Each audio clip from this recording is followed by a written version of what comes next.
El horror de Dunwich. H.P. Lovecraft. Las gorgonas, las hidras y las quimeras, las terroríficas leyendas de Seleno y las arpías, pueden reproducirse en el cerebro de las mentes supersticiosas. Pero ya estaban allí desde mucho antes. Son meras transcripciones, tipos. Los arquetipos están dentro de nosotros y son eternos. De lo contrario, ¿cómo podría llegar a afectarnos el relato de lo que sabemos a ciencia cierta que es falso? ¿Será que concebimos naturalmente el terror de tales entes en tanto que pueden infligirnos un daño físico? No, ni mucho menos. Esos terrores están ahí de antiguo. Se remontan a antes de que existiese el cuerpo humano, no precisan siquiera de él, pues habrían existido igualmente. El hecho de que el miedo de que tratamos aquí sea puramente espiritual, tan intenso en proporción como sin objeto en la tierra, y que predomine en el periodo de nuestra inocente infancia, plantea problemas cuya solución puede aportarnos una idea de nuestra condición previa a la venida al mundo o, cuando menos, un atisbo del tenebroso reino de la preexistencia.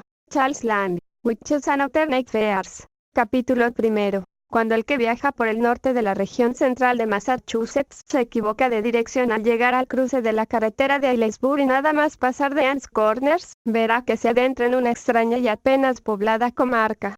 El terreno se hace más escarpado y las paredes de piedra cubiertas de maleza van encajonando cada vez más el sinuoso camino de tierra.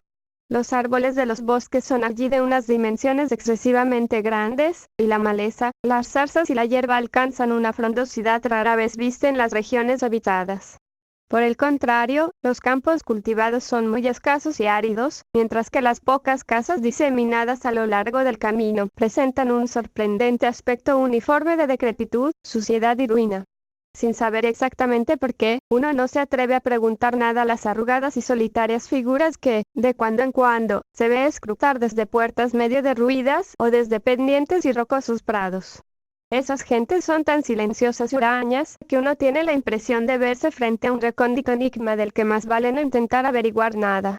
Y ese sentimiento de extraño desasosiego se recrudece cuando, desde un alto del camino, se divisan las montañas que se alzan por encima de los túpidos bosques que cubren la comarca.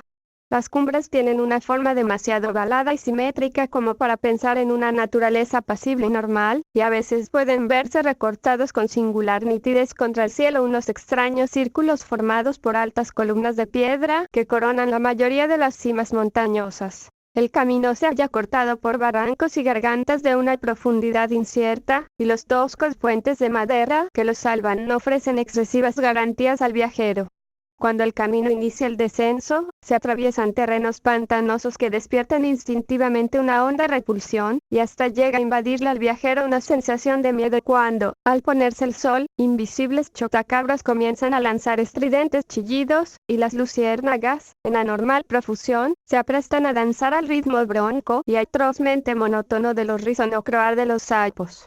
Las angostas y resplandecientes aguas del curso superior del Miskatonic adquieren una extraña forma serpenteante mientras discurren al pie de las abovedadas cumbres montañosas entre las que nace. A medida que el viajero va acercándose a las montañas, repara más en sus frondosas vertientes que en sus cumbres coronadas por altas piedras.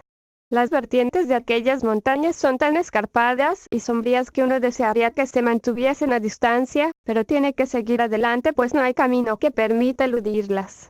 Pasado un puente cubierto puede verse un pueblecito que se encuentra agazapado entre el curso del río y la ladera cortada y pico de Round Mountain, y el viajero se maravilla ante aquel puñado de techumbres de estilo holandés en ruinoso estado, que hacen pensar en un periodo arquitectónico anterior al de la comarca circundante. Y cuando se acerca más no resulta nada tranquilizador comprobar que la mayoría de las casas están desiertas y medio derruidas y que la iglesia, con el chapitel quebrado, alberga ahora el único y destartalado establecimiento mercantil de toda la aldea. El simple paso del tenebroso túnel del puente infunde ya cierto temor, pero tampoco hay manera de evitarlo. Una vez atravesado el túnel, es difícil que a uno no le asalte la sensación de un ligero hedor al pasar por la calle principal y ver la descomposición y la mugre acumuladas a lo largo de siglos. Siempre resulta reconfortante salir de aquel lugar y, siguiendo el angosto camino que discurre al pie de las montañas, cruzar la llanura que se extiende una vez traspuestas las cumbres montañosas hasta volver a desembocar en la carretera de Aylesbury. Una vez allí, es posible que el viajero se entere de que ha pasado por Dunwich. Apenas se ven forasteros en Dunwich, y tras los horrores padecidos en el pueblo todas las señales que indicaban cómo llegar hasta él han desaparecido del camino. No obstante ser una región de singular belleza, según los cánones estéticos en boga, no atrae para nada artistas ni a veraneantes. Hace 2 siglos, cuando a la gente no se le pasaba por la cabeza reírse de brujerías, cultos satánicos o siniestros seres que poblaban los bosques, daban muy buenas razones para evitar el paso por la localidad. Pero en los racionales tiempos que corren, silenciado el horror que se desató sobre Dunwich en 1928, por quienes procuran por encima de todo el bienestar del pueblo y del mundo, la gente elude el pueblo sin saber exactamente por qué razón. Quizá el motivo de ello radique, aunque no puede aplicarse a los forasteros desinformados, en que los naturales de Dunwich se han degradado de forma harto repulsiva, habiendo rebasado con mucho esa senda de regresión tan común a muchos apartados rincones de Nueva Inglaterra. Los vecinos de Dunwich han llegado a constituir un tipo racial propio, con estigmas físicos y mentales de degeneración y endogamia bien definidos. Su nivel medio de inteligencia es increíblemente bajo, mientras que sus anales despiden una apestosa trufa perversidad y asesinatos semi-encubiertos, a incestos y a infinidad de actos de indecible violencia y maldad.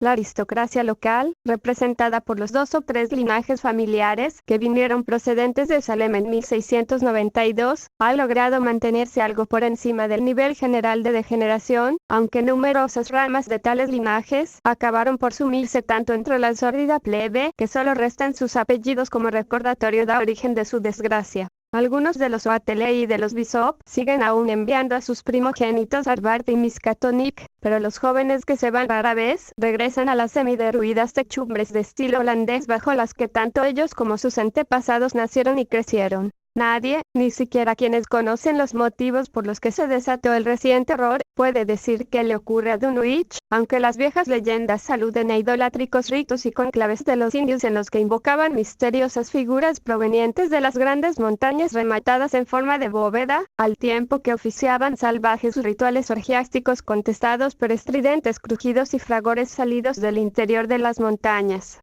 En 1747, el reverendo Abijah Wadley, recién incorporado a su ministerio en la Iglesia Congregacionalista de Dunwich, predicó un memorable sermón sobre la amenaza de Satanás y sus demonios que se cernía sobre la aldea en el que, entre otras cosas, dijo: no puede negarse que semejantes monstruosidades integrantes de un infernal cortejo de demonios son fenómenos harto conocidos como para intentar negarlos.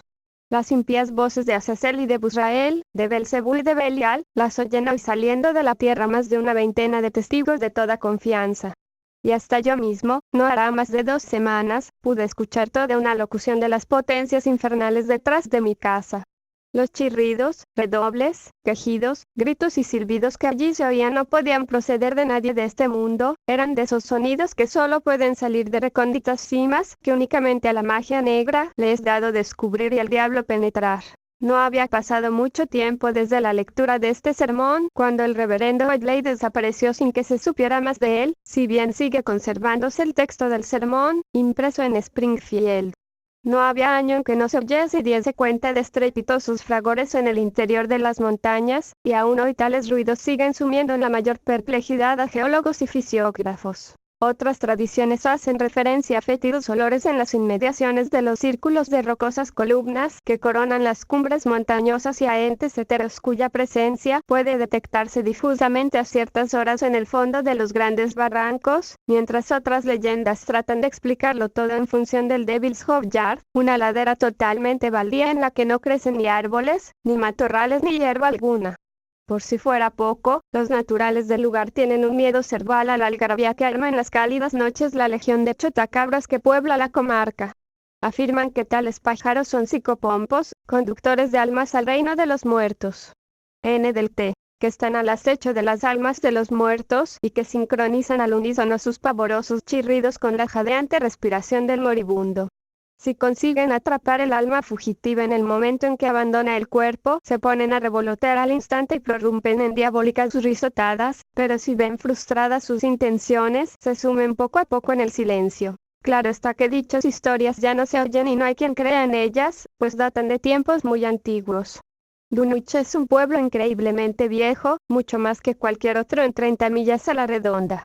Al sur aún pueden verse las paredes del sótano y la chimenea de la antiquísima casa de los Bishop, construida con anterioridad a 1700, en tanto que las ruinas del molino que hay en la cascada, construido en 1806, constituyen la pieza arquitectónica más reciente de la localidad. La industria no arraigó en Dunwich y el movimiento fabril del siglo XIX resultó ser de corta duración en la localidad.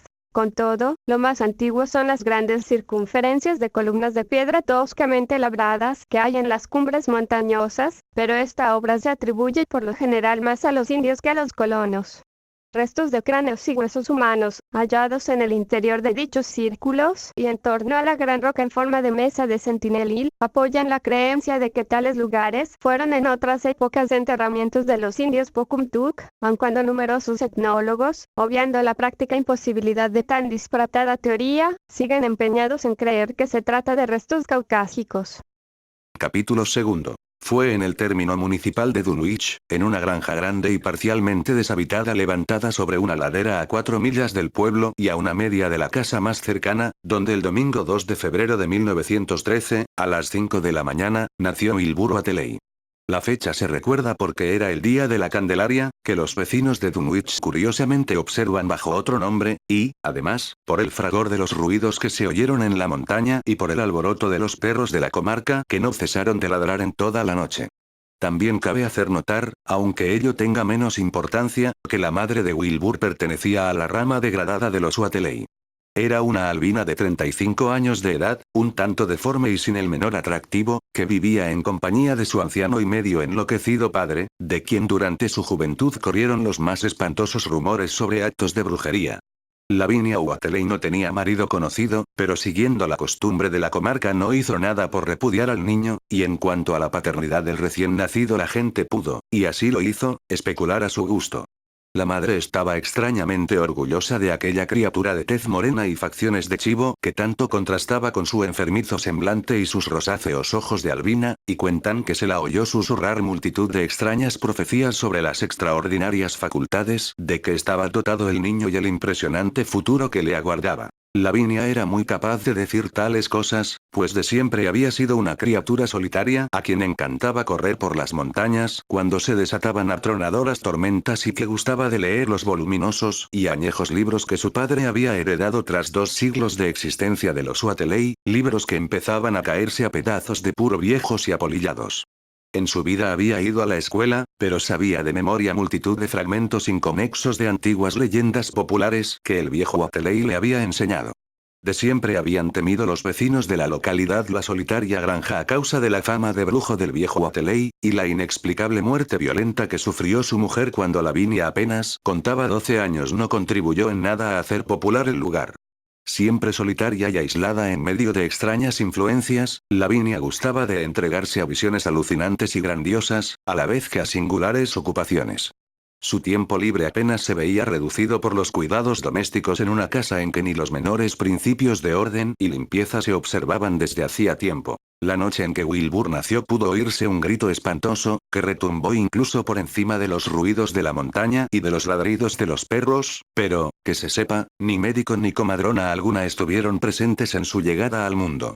Los vecinos no supieron nada del parto hasta pasada una semana, en que el viejo Whateley recorrió en su trineo el nevado camino que separaba su casa de Dunwich y se puso a hablar de forma incoherente al grupo de aldeanos reunidos en la tienda de Osborne. Parecía como si se hubiera producido un cambio en el anciano, como si un elemento subrepticio nuevo se hubiese introducido en su obnubilado cerebro, transformándole de objeto en sujeto de temor, aunque, a decir verdad, no era persona que se preocupase especialmente por las cuestiones familiares. Con todo, mostraba algo de orgullo que últimamente había podido advertirse en su hija, y lo que dijo acerca de la paternidad del recién nacido sería recordado años después por quienes entonces escucharon sus palabras. Me trae sin cuidado lo que piense la gente. Si el hijo de Lavinia se parece a su padre, será bien distinto de cuanto puede esperarse. No hay razones para creer que no hay otra gente que la que se ve por estos aledaños. Lavinia ha leído y ha visto cosas que la mayoría de vosotros ni siquiera sois capaces de imaginar.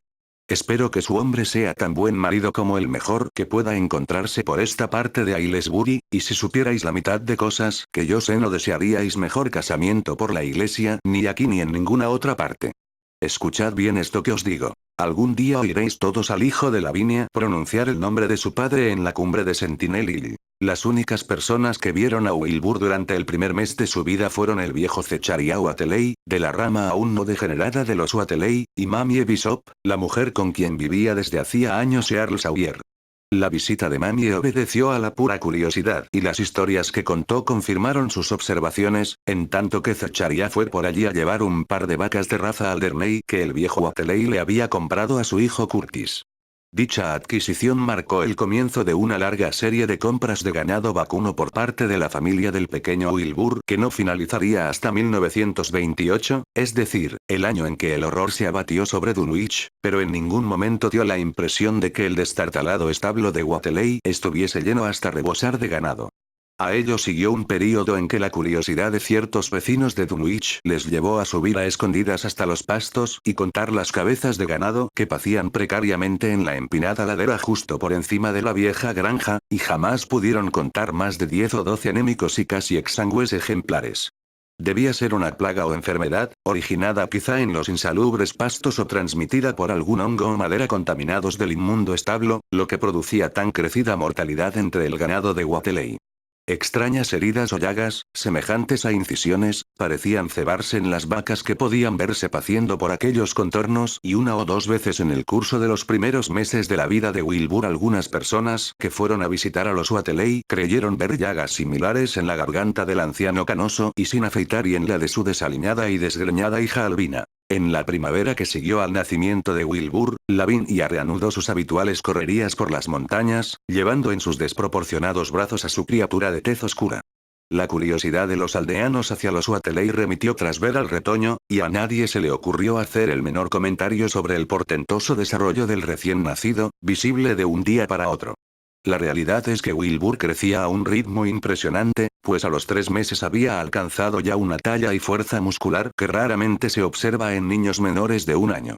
Sus movimientos y hasta sus sonidos vocales mostraban una contención y una ponderación harto singulares en una criatura de su edad, y prácticamente nadie se asombró cuando, a los 7 meses, comenzó a andar sin ayuda alguna, con pequeñas vacilaciones que al cabo de un mes habían desaparecido por completo. Al poco tiempo, exactamente la víspera de Todos los Santos, pudo divisarse una gran hoguera a medianoche en la cima de Sentinel Hill, allí donde se levantaba la antigua piedra con forma de mesa en medio de un túmulo de antiguas osamentas. Por el pueblo corrieron toda clase de rumores a raíz de que Silas Bishop, de la rama no degradada de los Bishop, dijese haber visto al chico de los Wateley subiendo a toda prisa la montaña delante de su madre, justo 1 hora antes de advertirse las llamas.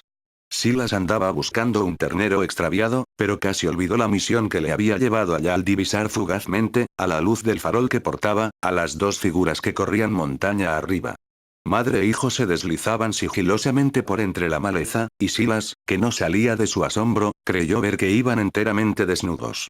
Al recordarlo posteriormente, no estaba del todo seguro por cuanto al niño respecta, y cree que es posible que llevase una especie de cinturón con flecos y un par de calzones o pantalones de color oscuro. Lo cierto es que a Wilbur nunca volvió a vérsele, al menos vivo y en estado consciente, sin toda su ropa encima y ceñidamente abotonado, y cualquier desarreglo, real o supuesto, en su indumentaria parecía irritarle muchísimo. Su contraste con el escuálido aspecto de su madre y de su abuelo era tremendamente marcado, algo que no se explicaría del todo hasta 1928, año en que el horror se abatió sobre Dunwich. Por el mes de enero, entre los rumores que corrían por el pueblo se hacía mención de que el rapaz negro de Lavinia había comenzado a hablar, cuando apenas contaba 11 meses. Su lenguaje era impresionante, tanto porque se diferenciaba de los acentos normales que se oían en la región como por la ausencia del balbuceo infantil apreciable en muchos niños de 3 y 4 años. No era una criatura parlanchina, pero cuando se ponía a hablar parecía expresar algo inaprensible y totalmente desconocido para los vecinos de Dunwich. La extrañeza no radicaba en cuanto decía ni en las sencillas expresiones a que recurría, sino que parecía guardar una vaga relación con el tono o con los órganos vocales productores de los sonidos silábicos. Sus facciones se caracterizaban, asimismo, por una nota de madurez, pues si bien tenía en común con su madre y abuelo la falta de mentón, la nariz, firme y precozmente perfilada, junto con la expresión de los ojos, grandes, oscuros y de rasgos latinos, hacían que pareciese casi adulto y dotado de una inteligencia fuera de lo común. Pese a su aparente brillantez era, empero, rematadamente feo. Desde luego, algo de choctuno o animal había en sus carnosos labios, en su tez amarillenta y porosa, en su áspero y desgreñado pelo y en sus orejas increíblemente alargadas. Pronto la gente empezó a sentir aversión hacia él, de forma incluso más marcada que hacia su madre y abuelo, y todo cuanto sobre él se aventuraban a decir se hallaba salpicado de referencias al pasado de brujo del viejo Wateley y a cómo retumbaron las montañas cuando profirió a pleno pulmón el espantoso nombre de Yog-Sothoth, en medio de un círculo de piedras y con un gran libro abierto entre sus manos. Los perros se enfurecían ante la sola presencia del niño, hasta el punto de que continuamente se veía obligado a defenderse de sus amenazadores ladridos. Capítulo 3. Entretanto, el viejo Wateley siguió comprando ganado, sin que se viera incrementar el número de su cabaña. Asimismo, taló madera y se puso a restaurar las partes hasta entonces sin utilizar de la casa, un espacioso edificio con el tejado rematado en pico y la fachada posterior totalmente empotrada en la rocosa ladera de la montaña. Hasta entonces, las 3 habitaciones en estado menos ruinoso de la planta baja habían bastado para albergar a su hija y a él. El anciano debía conservar aún una fuerza prodigiosa, para poder realizar por sí solo tan ardua tarea, y aunque a veces murmuraba cosas que se salían de lo normal, su trabajo de carpintería demostraba que conservaba el sano juicio. Empezó las obras nada más nacer Wilbur, tras poner un día en orden uno de los numerosos cobertizos donde se guardaban los aperos, entablarlo y colocar una nueva y resistente cerradura. Ahora, al emprender las obras de reparación del abandonado piso superior, demostró seguir estando en posesión de excelentes facultades manuales.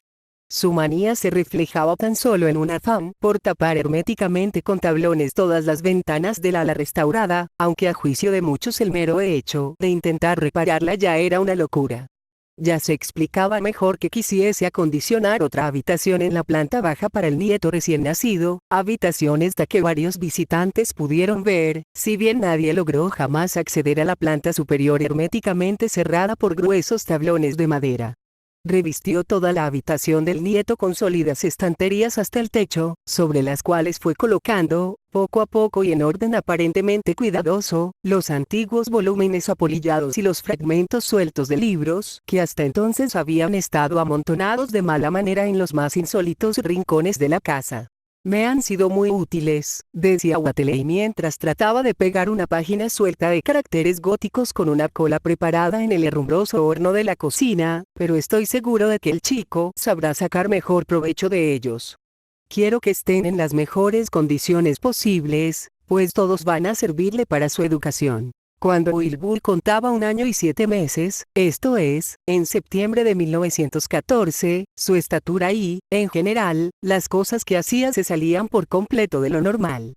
Tenía ya la altura de un niño de 4 años, hablaba con fluidez y demostraba hallarse dotado de una inteligencia bien despierta.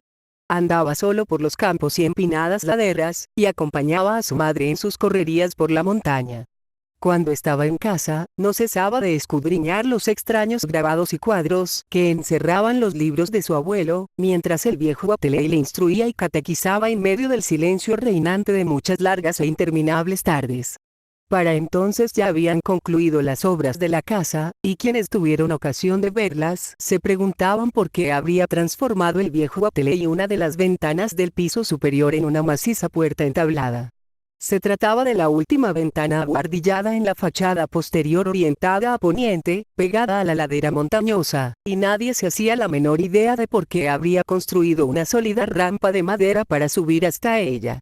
Para cuando las obras estaban a punto de concluir, la gente advirtió que el viejo cobertizo de los aperos, herméticamente cerrado y con las ventanas cubiertas por tablones desde el nacimiento de Wilbur, volvió a quedar abandonado.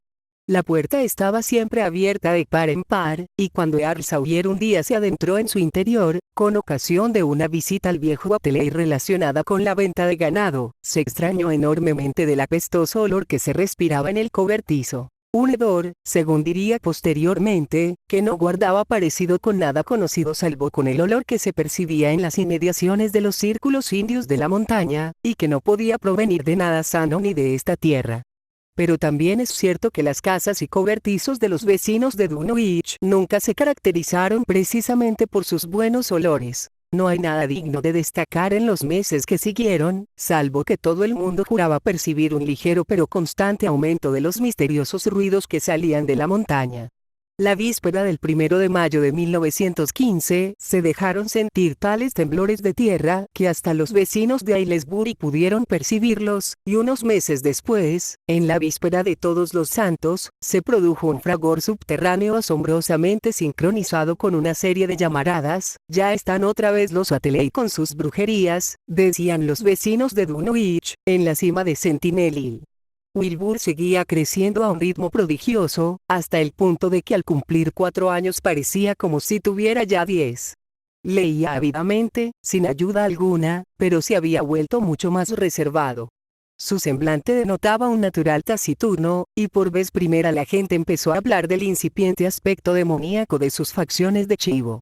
A veces se ponía a musitar en una jerga totalmente desconocida y a cantar extrañas melodías que hacían estremecer a quienes las escuchaban, invadiéndoles un indecible terror. La aversión que mostraban hacia él los perros era objeto de frecuentes comentarios, hasta el punto de verse obligado a llevar siempre una pistola encima para evitar ser atacado en sus correrías a través del campo. Y, claro está, su utilización del arma en diversas ocasiones no contribuyó en absoluto a granjearle la simpatía de los dueños de perros guardianes. Las pocas visitas que acudían a la casa de los Atterley encontraban con harta frecuencia a Lavinia sola en la planta baja, mientras se oían extraños gritos y pisadas en el entablado piso superior. Jamás dijo Lavinia que podrían estar haciendo su padre y el muchacho allá arriba, aunque en cierta ocasión en que un jovial pescadero intentó abrir la atrancada puerta que daba a la escalera, empalideció y un pánico cerval se dibujó en su rostro. El pescadero contó luego en la tienda de Dunwich que le pareció oír el pataleo de un caballo en el piso superior. Los dientes que en aquel momento se encontraban en la tienda pensaron al instante en la puerta, en la rampa y en el ganado que con tal celeridad desaparecía, estremeciéndose al recordar las historias de los años mozos del viejo Atterley y las extrañas cosas que profiere la tierra cuando se sacrifica un ternero en un momento propicio a ciertos dioses paganos. Desde hacía tiempo podía advertirse que los perros temían y detestaban la finca de los Atterley con igual furia que anteriormente habían demostrado hacia la persona de Wilbur. En 1917 estalló la guerra, y el juez de paz Sawyer Atterley, en su condición de presidente de la Junta de Reclutamiento Local, tuvo grandes dificultades para lograr constituir el contingente de jóvenes físicamente aptos de Dunwich que habían de acudir al campamento de instrucción.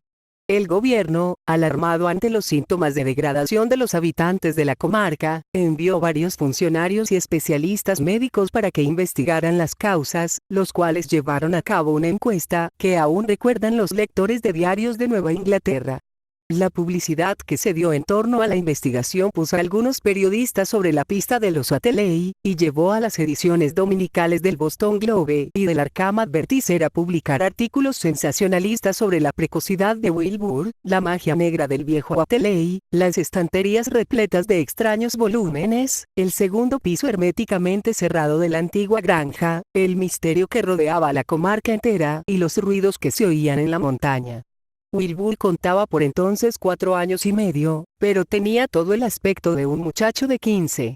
Su labio superior y mejillas estaban cubiertos de un vello áspero y oscuro, y su voz había comenzado ya a enronquecer. Un día Earl Sawyer se dirigió a la finca de los Atterley acompañado de un grupo de periodistas y fotógrafos, llamándoles su atención hacia la extraña fetidez que salía de la planta superior.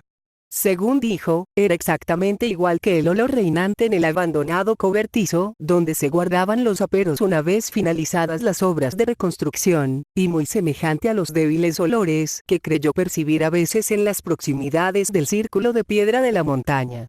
Los vecinos de Dunwich leyeron las historias sobre los Atterley al verlas publicadas en los periódicos, y no pudieron menos de sonreírse ante los crasos errores que contenían. Se preguntaban, asimismo, por qué los periodistas atribuirían tanta importancia al hecho de que el viejo Atterley pagase siempre al comprar el ganado en antiquísimas monedas de oro. Los Atterley recibieron a sus visitantes con mal disimulado disgusto, si bien no se atrevieron a ofrecer violenta resistencia o negarse a contestar sus preguntas por miedo a que dieran mayor publicidad al caso.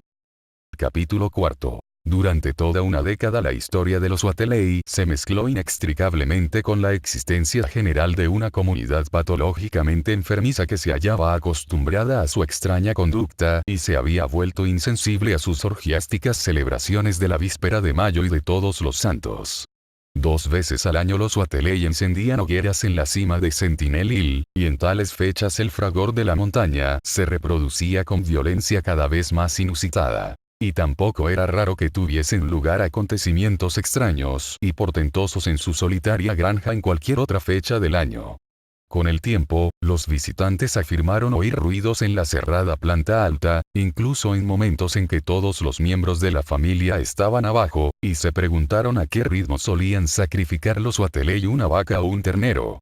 Se hablaba incluso de denunciar el caso a la Sociedad Protectora de Animales, pero al final no se hizo nada pues los vecinos de Dunwich no tenían ninguna gana de que el mundo exterior reparase en ellos. Hacia 1923, siendo Wilbur un muchacho de 10 años y con una inteligencia, voz, estatura y barba que le daban todo el aspecto de una persona ya madura, se inició una segunda etapa de obras de carpintería en la vieja finca de los Watelei.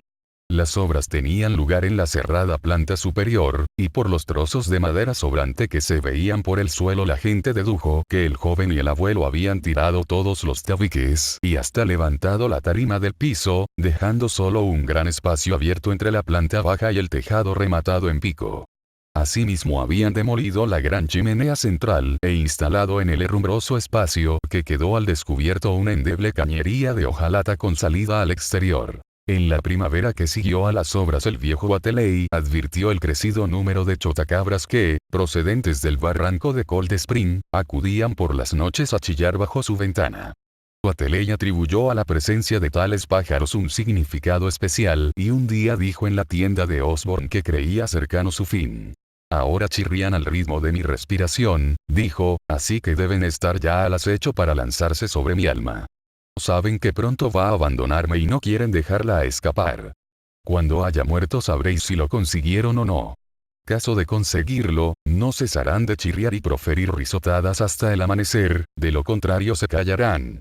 Los espero a ellos y a las almas que atrapan pues si quieren mi alma les va a costar lo suyo. En la noche de la fiesta de la recolección de la cosecha, el 1 de agosto de 1924, el Dr. Houghton, de Aylesbury, recibió una llamada urgente de Wilbur Watelei, que se había lanzado a todo galope en medio de la oscuridad reinante, en el único caballo que aún restaba a los Watelei, con el fin de llegar lo antes posible al pueblo y telefonear desde la tienda de Osborne.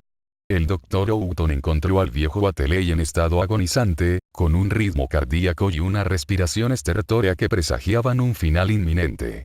La deforme hija albina y el nieto adolescente, pero ya barbudo, permanecían junto al lecho mortuorio, mientras que del tenebroso espacio que se abría por encima de sus cabezas llegaba la desagradable sensación de una especie de chapoteo u oleaje rítmico, algo así como de las olas en una playa de aguas remansadas.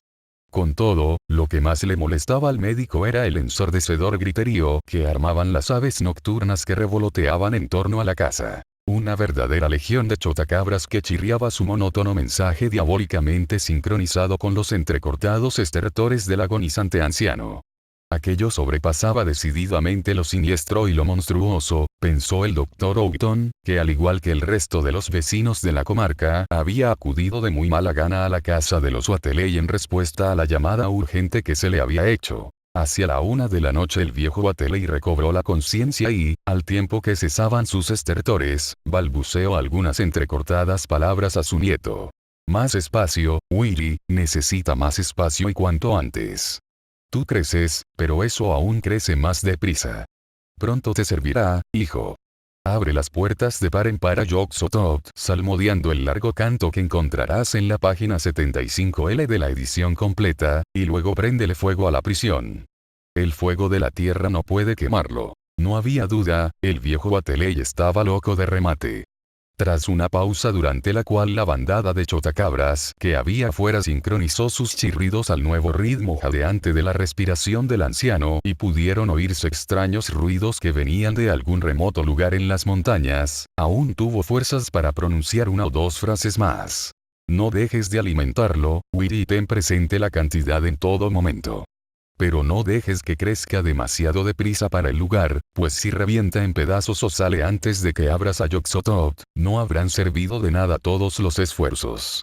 Solo los que vienen del más allá pueden hacer que se reproduzca y surte efecto, solo ellos, los ancianos que quieren volver. Pero tras las últimas palabras volvieron a reproducirse los estertores del viejo Bateley, y Lavinia lanzó un pavoroso grito al ver cómo a griterío que armaban los chotacabras cambiaba para adaptarse al nuevo ritmo de la respiración. No hubo ningún cambio durante una hora, al cabo de la cual la garganta del moribundo emitió el postrer bajido. El doctor Houghton cerró los párpados sobre los resplandecientes ojos grises del anciano, mientras la varaunda que armaban los pájaros remitía por momentos hasta acabar cayendo en el más absoluto silencio. Lavinia no cesaba de sollozar, en tanto que Wilbur se echó a reír sofocadamente y hasta ellos llegó el débil fragor de la montaña. No han conseguido atrapar su alma, susurró Wilbur con su potente voz de bajo. Por entonces, Wilbur era ya un estudioso de impresionante erudición, si bien a su parcial manera, y empezaba a ser conocido por la correspondencia que mantenía con numerosos bibliotecarios de remotos lugares, en donde se guardaban libros raros y misteriosos de épocas pasadas. Al mismo tiempo, cada vez se le detestaba y temía más en la comarca de Dunwich por la desaparición de ciertos jóvenes que todas las sospechas hacían confluir, difusamente, en el umbral de su casa. Pero siempre se las arregló para silenciar las investigaciones, ya fuese mediante el recurso a la intimidación o echando mano del caudal de antiguas monedas de oro que, al igual que en tiempos de su abuelo, salían de forma periódica y en cantidades crecientes para la compra de cabezas de ganado. Daba toda la impresión de ser una persona madura, y su estatura, una vez alcanzado el límite normal de la edad adulta, parecía que fuese a seguir aumentando sin límite. En 1925, con ocasión de una visita que le hizo un corresponsal suyo de la Universidad de Miskatonic, que salió de la reunión que sostuvieron lívido y desconcertado, medía ya sus buenos 6 pies y 3/4. Con el paso de los años, Wilbur fue tratando a su semideforme y albina madre con un desprecio cada vez mayor, hasta llegar a prohibirle que le acompañase a las montañas en las fechas de la víspera de mayo y de Todos los Santos. En 1926, la infortunada madre le dijo a Mamie Bishop que su hijo le inspiraba miedo. Sé multitud de cosas acerca de él que me gustaría poder contarte, Mamie, le dijo un día, pero últimamente pasan muchas cosas que incluso yo ignoro. Juro por Dios que ni sé lo que quiere mi hijo ni lo que trata de hacer. En la víspera de Todos los Santos de aquel año, los ruidos de la montaña resonaron con un inusitado furor, y al igual que todos los años pudo verse el resplandor de las llamaradas en la cima de Sentinel Hill. Pero la gente prestó más atención a los rítmicos chirridos de enormes bandadas de chotacabras, extrañamente retrasados para la época del año en que se encontraban, que parecían congregarse en las inmediaciones de la granja de los Wateley. Pasada la medianoche sus estridentes notas estallaron en una especie de infernal varaunda que pudo oírse por toda la comarca, y hasta el amanecer no cesaron en su ensordecedor griterío. Seguidamente, desaparecieron, dirigiéndose apresuradamente hacia el sur, donde llegaron con un mes de retraso sobre la fecha normal. Lo que significaba tamaño estruendo nadie lo sabría con certeza hasta pasado mucho tiempo. En cualquier caso, aquella noche no murió nadie en toda la comarca, pero jamás volvió a verse a la infortunada Lavinia Wateley, la deforme y albina madre de Wilbur. En el verano de 1927, Wilbur reparó 2 cobertizos que había en el corral y comenzó a trasladar a ellos sus libros y efectos personales. Al poco tiempo, Earl Sawyer dijo en la tienda de Osborne que en la granja de los Wateley habían vuelto a emprenderse obras de carpintería. Wilbur se aprestaba a tapar todas las puertas y ventanas de la planta baja, y daba la impresión de que estuviese tirando todos los tabiques, tal como su abuelo ya lo hicieran en la planta superior 4 años atrás. Se había instalado en uno de los cobertizos, y según Sawyer tenía un aspecto un tanto preocupado y temeroso. La gente de la localidad sospechaba que sabía algo acerca de la desaparición de su madre, y eran muy pocos los que se atrevían a rondar por las inmediaciones de la granja de los Wateley. Por aquel entonces, Wilbur sobrepasaba ya los 7 pies de altura y nada indicaba que fuese a dejar de crecer. Capítulo B. Aquel invierno trajo consigo el nada desdeñable acontecimiento del primer viaje de Wilbur fuera de la comarca de Dunwich. Pese a la correspondencia que venía manteniendo con la Biblioteca Widener de Harvard, la Biblioteca Nacional de París, el Museo Británico, la Universidad de Buenos Aires y la Biblioteca de la Universidad de Miskatonic, en Arkham, todos sus intentos por hacerse con un libro que precisaba desesperadamente habían resultado fallidos. En vista de lo cual, a la postre, acabó por desplazarse en persona, andrajoso, mugriento, con la barba sin cuidar y aquel nada pulido dialecto que hablaba, a consultar el ejemplar que se conservaba en Miskatonic, la biblioteca más próxima a Dunwich. Con casi 8 pies de altura y portando una maleta de ocasión recién comprada en la tienda de Osborne, aquel espantajo de tez trigueña y rostro de chivo se presentó un día en Arkham en busca del temible volumen guardado bajo 7 llaves en la biblioteca de la Universidad de Miskatonic. El pavoroso Necronomicon, del enloquecido árabe Abdul al-Raheb, en versión latina de Olaus Wormius, impreso en España en el siglo XVII. Jamás hasta entonces había visto en Wilbur una ciudad, pero su único interés al llegar a Arkham se redujo a encontrar el camino que llevaba al recinto universitario. Una vez allí, pasó sin inmutarse por delante del gran perro guardián de la entrada que se echó a ladrar, mostrándole sus blancos colmillos, con inusitado furor al tiempo que tiraba con violencia de la gruesa cadena a la que estaba atado. Wilbur llevaba consigo el inapreciable, pero incompleto, ejemplar de la versión inglesa del Necronomicon del Dr. Dee que su abuelo le había legado, y nada más le permitieron acceder al ejemplar en latín se puso a cotejar los dos textos con el propósito de descubrir cierto pasaje que, de no hallarse en condiciones defectuosas, habría debido encontrarse en la página 751 del volumen de su propiedad. Por más que intentó refrenarse, no pudo dejar de decírselo con buenos modales al bibliotecario, Henry Armitage, hombre de gran erudición y licenciado en Miskatonic, doctor por la Universidad de Princeton y por la Universidad de Johns Hopkins, que en cierta ocasión había acudido a visitarla a la granja de Dunwich y que ahora, en buen tono, le acribillaba a preguntas. Wilbur acabó por decirle que buscaba una especie de conjuro o fórmula mágica que contuviese el espantoso nombre de Yog-Sothoth, pero las discrepancias, repeticiones y ambigüedades existentes complicaban la tarea de su localización, sumiéndole en un mar de dudas. Mientras copiaba la fórmula por la que finalmente se decidió, el doctor Armitage miró involuntariamente por encima del hombro de Wilbur a las páginas por las que estaba abierto el libro. La que se veía a la izquierda, en la versión latina del Necronomicon, contenía toda una retahíla de estremecedoras amenazas contra la paz y el bienestar del mundo. Tampoco debe pensarse, rezaba el texto que Armitage fue traduciendo mentalmente, que el hombre es el más antiguo o el último de los dueños de la tierra, ni que semejante combinación de cuerpo y alma se pasea sola por el universo. Los ancianos eran, los ancianos son y los ancianos serán. No en los espacios que conocemos, sino entre ellos. Se pasean serenos y primigenios en esencia, sin dimensiones e invisibles a nuestra vista. Yog-Sothoth conoce la puerta. Yog-Sothoth es la puerta. Yog-Sothoth es la llave y el guardián de la puerta. Pasado, presente y futuro, todos uno en Yog-Sothoth. Él sabe por dónde entraron los ancianos en el pasado y por dónde volverán a hacerlo cuando llegue la ocasión.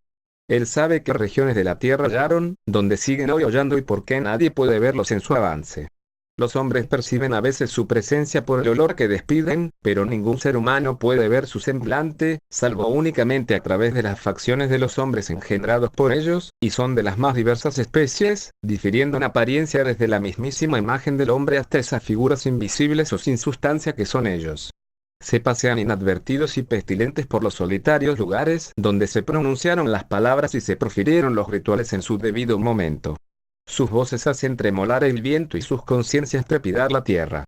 Doblegan bosques enteros y aplastan ciudades, pero jamás bosque o ciudad alguna ha visto la mano destructora. Kadat los ha conocido en los páramos helados, pero ¿quién conoce a Kadat? En el glacial desierto del sur y en las sumergidas islas del océano se levantan piedras en las que se ve grabado su sello, pero ¿quién ha visto la helada ciudad hundida o la torre secularmente cerrada y recubierta de algas y moluscos? El gran Cthulhu es su primo, pero solo difusamente puede reconocerlos. Ya. Shub-Niggurath. Por su insano olor los conoceréis. Su mano os aprieta las gargantas pero ni aun así los veis, y su morada es una misma con el umbral que guardáis. Yog-Sothoth es la llave que abre la puerta, por donde las esferas se encuentran. El hombre rige ahora donde antes regían ellos, pero pronto regirán ellos donde ahora rige el hombre. Tras el verano el invierno, y tras el invierno el verano. Aguardan, pacientes y confiados, pues saben que volverán a reinar sobre la tierra. Al asociar el doctor Armitage lo que leía con lo que había oído hablar de Dunwich y de sus misteriosas apariciones, y de la lúgubre y horrible aureola que rodeaba a Wilbur Ateley y que iba desde un nacimiento en circunstancias más que extrañas hasta una fundada sospecha de matricidio, sintió como si le sacudiera una oleada de temor tan tangible como pudiera serlo cualquier corriente de aire frío y pegajoso emanada de una tumba. Parecía como si el gigante de cara de chivo enfrascado en la lectura de aquel libro hubiese sido engendrado en otro planeta o dimensión, como si solo parcialmente fuese humano y procediese de los tenebrosos abismos de una esencia y una entidad que se extendía, cual titánico fantasma, allende las esferas de la fuerza y la materia, del espacio y el tiempo. De pronto, Wilbur levantó la cabeza y se puso a hablar con una voz extraña y resonante que hacía pensar en unos órganos vocales distintos a los del común de los mortales. Mr. Armitage, dijo, me temo que voy a tener que llevarme el libro a casa. En él se habla de cosas que tengo que experimentar bajo ciertas condiciones que no reúno aquí, y sería una verdadera tropelía no dejármelo sacar alegando cualquier absurda norma burocrática. Se lo ruego, señor, déjeme llevármelo a casa y le juro que nadie advertirá su falta. Ni que decirle tengo que lo trataré con el mejor cuidado. Lo necesito para poner mi versión de D en la forma en que... Se interrumpió al ver la resuelta expresión negativa dibujada en la cara del bibliotecario, y al punto sus facciones de chivo adquirieron un aire de astucia. Armitage, cuando estaba ya a punto de decirle que podía sacar copia de cuanto precisara, pensó de repente en las consecuencias que podrían originarse de semejante contravención y se echó atrás. Era una responsabilidad demasiado grande entregar a aquella monstruosa criatura la llave de acceso a tan tenebrosas esferas de lo exterior. Ateley, al ver el cariz que tomaban las cosas, trató de poner la mejor cara posible. Bueno, ¿qué le vamos a hacer si se pone así? A ver si en Harvard no son tan picajosos y hay más suerte. Y sin decir una sola palabra más, se levantó y salió de la biblioteca, debiendo agachar la cabeza por cada puerta que pasaba. Armitage pudo oír el tremendo aullido del gran perro que había en la entrada y, a través de la ventana, observó las zancadas de gorila de Ateley mientras cruzaba el pequeño trozo de campus que podía divisarse desde la biblioteca. Le vinieron a la memoria las espantosas historias que habían llegado a sus oídos y recordó lo que se decía en las ediciones dominicales del Advertiser, así como las impresiones que pudo recoger entre los campesinos y vecinos de Dunwich durante su visita a la localidad. Horribles y malolientes seres invisibles que no eran de la Tierra, o, al menos, no de la Tierra tridimensional que conocemos, corrían por los barrancos de Nueva Inglaterra y acechaban impúdicamente desde las montañosas cumbres. Hacía tiempo que estaba convencido de ello, pero ahora creía experimentar la inminente y terrible presencia del horror extraterrestre y vislumbrar un prodigioso avance en los tenebrosos dominios de tan antigua, y hasta entonces aletargada, pesadilla. Estremecido y con una honda sensación de repugnancia, encerró el Necronomicon en su sitio, pero un atroz e inidentificable hedor seguía impregnando aún toda la estancia. Por su insano olor los conoceréis, citó. Sí, no cabía duda, aquel fétido olor era el mismo que hacía menos de 3 años le provocó náuseas en la granja de Ateley. Pensó en Wilbur, en sus siniestras facciones de chivo, y soltó una irónica risotada al recordar los rumores que corrían por el pueblo sobre su paternidad. ¿Incestuoso vástago? Armitage murmuró casi en voz para sus adentros, Dios mío, pero serán simplones. Dales a leer El gran Dios Pan, de Arthur Machen, y creerán que se trata de un escándalo normal y corriente como los de Dunwich. Pero qué informe y maldita criatura, salida o no de esta tierra tridimensional, era el padre de Wilbur Ateley. Nacido el día de la Candelaria, a los 9 meses de la víspera del 1 de mayo de 1912, fecha en que los rumores sobre extraños ruidos en el interior de la tierra llegaron hasta Arkham.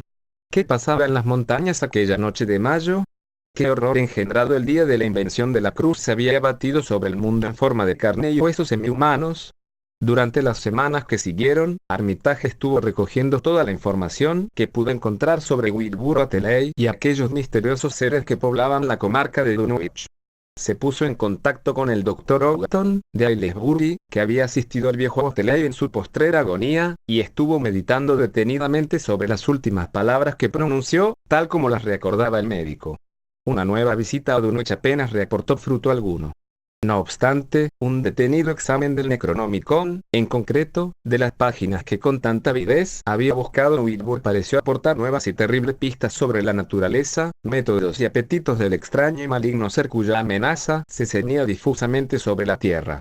Las conversaciones sostenidas en Boston con varios estudiosos de saberes arcanos y la correspondencia mantenida con muchos otros eruditos de los más diversos lugares, no hicieron sino incrementar la perplejidad de Armitage, quien, tras pasar gradualmente por varias fases de alarma, acabó sumido en un auténtico estado de intenso temor espiritual.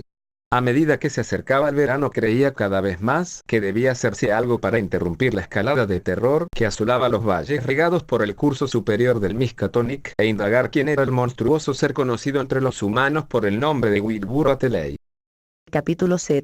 El verdadero horror de Dunwich tuvo lugar entre la fiesta de la recolección de la cosecha y el equinoccio de 1928, siendo el doctor Armitage uno de los testigos presenciales de su abominable prólogo. Había oído hablar del esperpéntico viaje que Wateley había hecho a Cambridge y de sus desesperados intentos por sacar el ejemplar del Necronomicon que se conservaba en la biblioteca Widener de la Universidad de Harvard.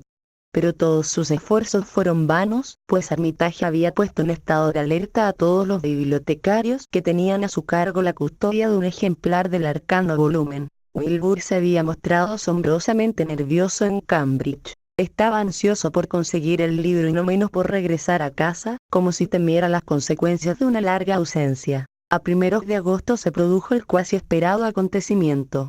En la madrugada del tercer día de dicho mes el doctor Armitage fue despertado bruscamente por los desgarradores y feroces ladridos del imponente perro guardián que había a la entrada del recinto universitario.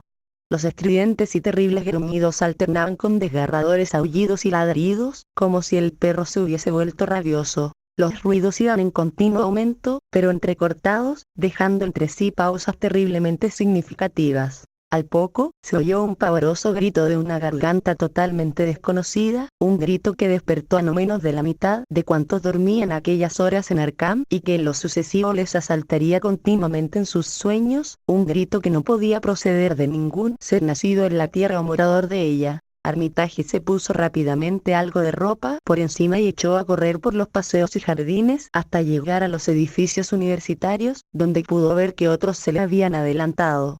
Aún se oían los retumbantes ecos de la alarma antirrobo de la biblioteca. A la luz de la luna se divisaba una ventana abierta de par en par mostrando las abismales tinieblas que encerraba. Quienquiera que hubiese intentado entrar había logrado su propósito, pues los ladridos y gritos, que pronto acabarían confundiéndose en una sorda profusión de aullidos y gemidos, procedían indudablemente del interior del edificio.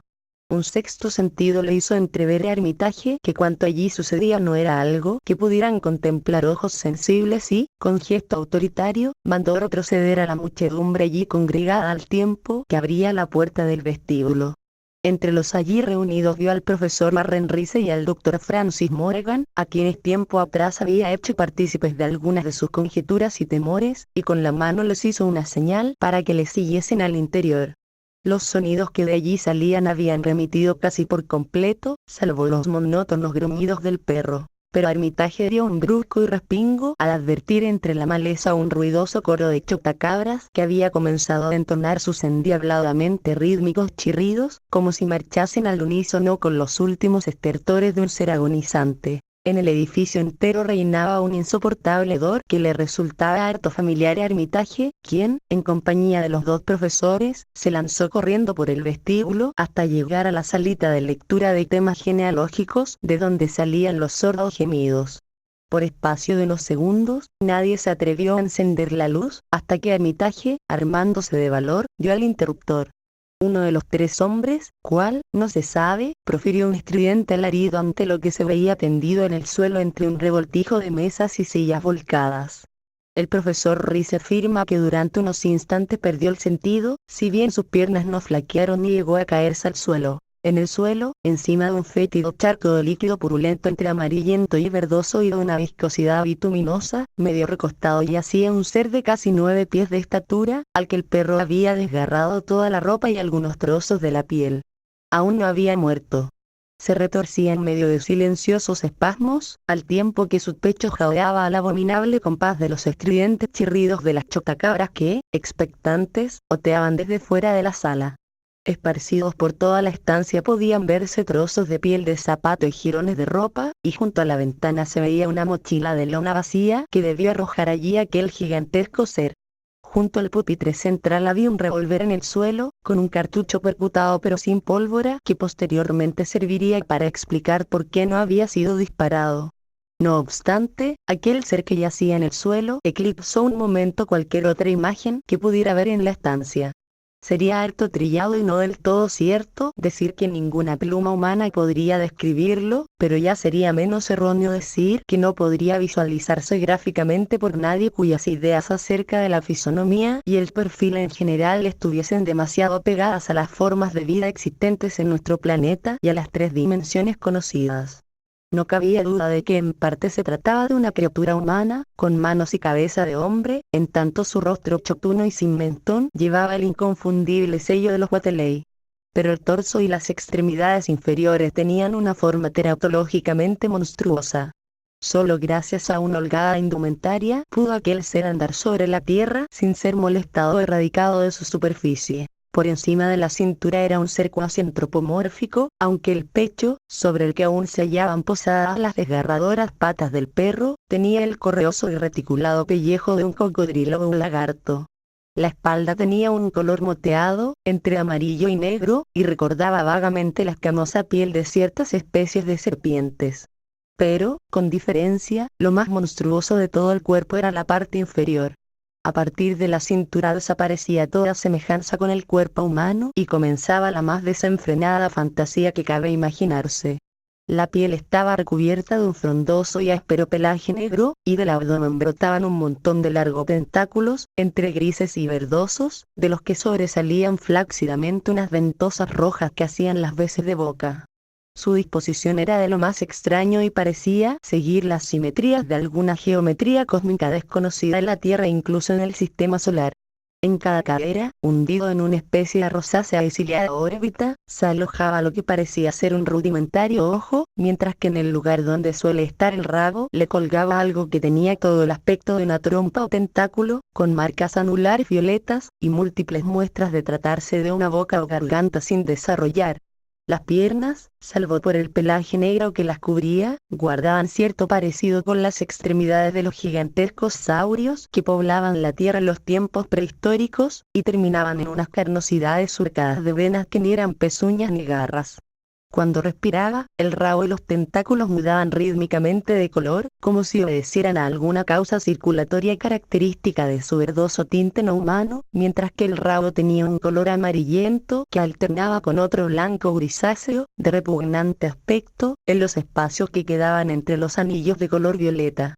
De sangre no había ni rastro, solo el fétido y purulento líquido verdoso amarillento que corría por el piso más allá del pringoso círculo, dejando tras de sí una curiosa y descolorida mancha. La presencia de los 3 hombres debió despertar al moribundo ser allí postrado, que se puso a balbucir sin siquiera volver ni levantar la cabeza. Armitage no recogió por escrito los sonidos que profería, pero afirma categóricamente que no pronunció ni uno solo en inglés.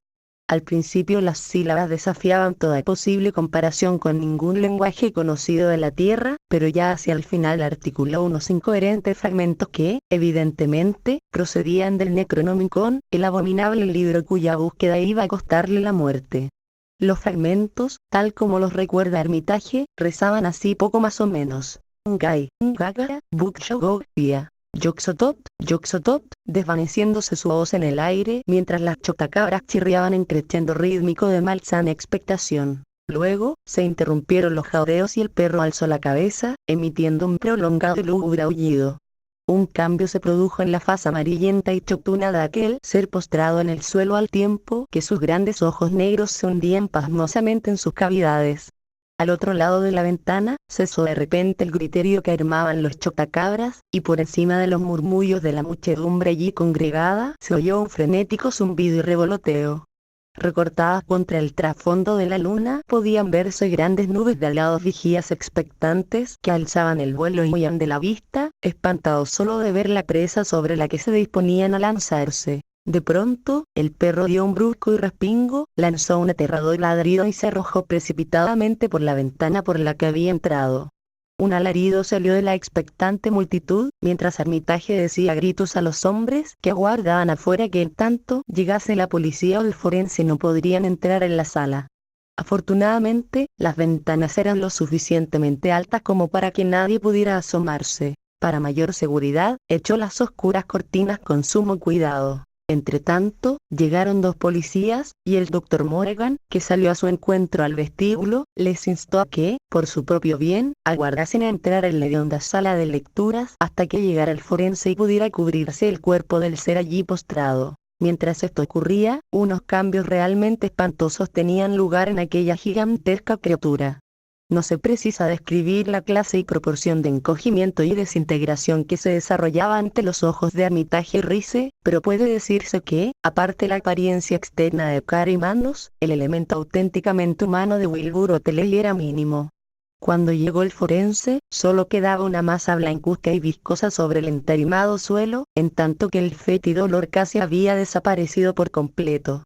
Por lo visto, Oteley no tenía cráneo ni esqueleto óseo, al menos tal como los entendemos. En algo había de parecerse a su desconocido progenitor. Capítulo 7. Pero esto no fue sino simplemente el prólogo del verdadero horror de Dunwich. Las autoridades oficiales, desconcertadas, llevaron a cabo todas las formalidades debidas, silenciando acertadamente los detalles más alarmantes para que no llegasen a oídos de la prensa y el público en general. Mientras, unos funcionarios se personaron en Dunwich y Aylesbury para levantar acta de las propiedades del difunto Wilbur Oteley y notificar, en consecuencia, a quienes pudieran ser sus legítimos herederos. A su llegada, encontraron a la gente de la comarca presa de una gran agitación, tanto por el fragor creciente que se oía en las abovedadas montañas como por el insoportable olor y sonidos, semejantes a un oleaje o chapoteo, que salían cada vez con mayor intensidad de aquella especie de gran estructura vacía que era la granja herméticamente entablada de los Oteley. Earl Sawyer, que cuidaba del caballo y del ganado desde el fallecimiento de Wilbur, había sufrido una aguda crisis de nervios.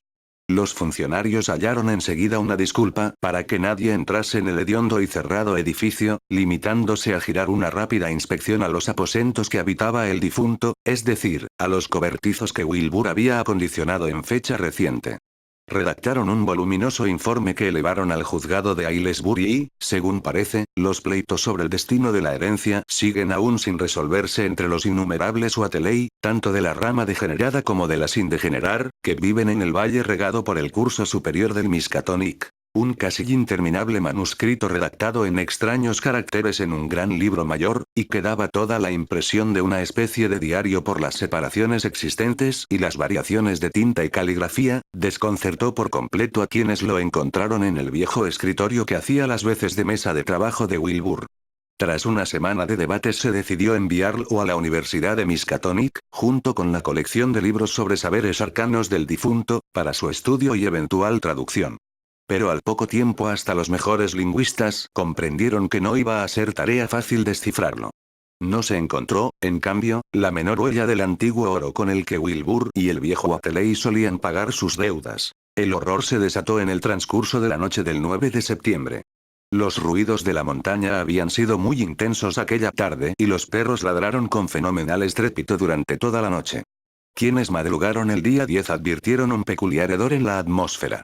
Hacia las 7 de la mañana Luther Brown, el mozo de la granja de George Corey, situada entre el barranco de Cold Spring y el pueblo, bajó corriendo, presa de una gran agitación, del pastizal de 10 acres a donde había llevado a pacer las vacas. Estaba aterrado de espanto cuando entró a trompicones en la cocina de la granja, mientras las no menos despavoridas vacas se ponían a patalear y mugir en tono lastimero en el corral, tras seguir al chico todo el camino de vuelta tan atemorizadas como él. Sin cesar de jadear, Luther trató de balbucir lo que había visto a Mrs. Corey. Arriba, en el camino que hay por encima del barranco, Mrs. Corey, algo pasa allí. Es como si hubiese caído un rayo.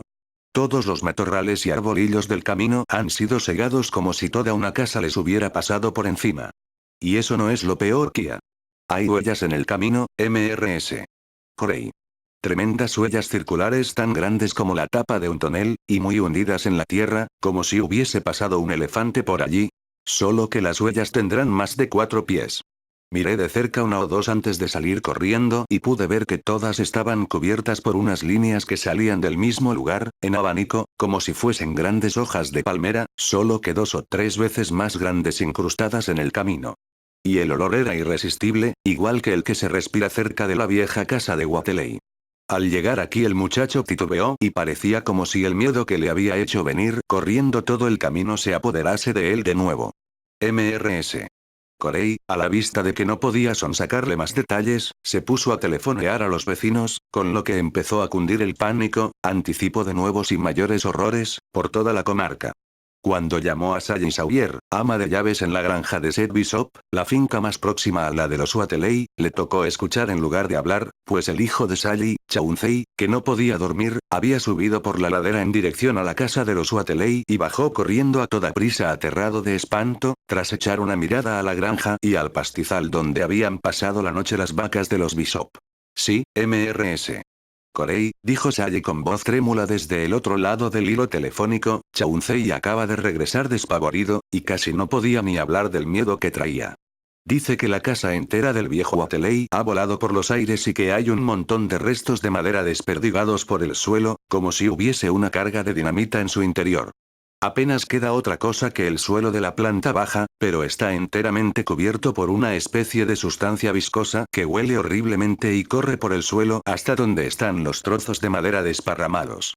Y en el corral hay unas huellas espantosas, unas tremendas huellas de forma circular, más grandes que la tapa de un tonel, y todo está lleno de esa sustancia pegajosa que se ve en la casa destruida.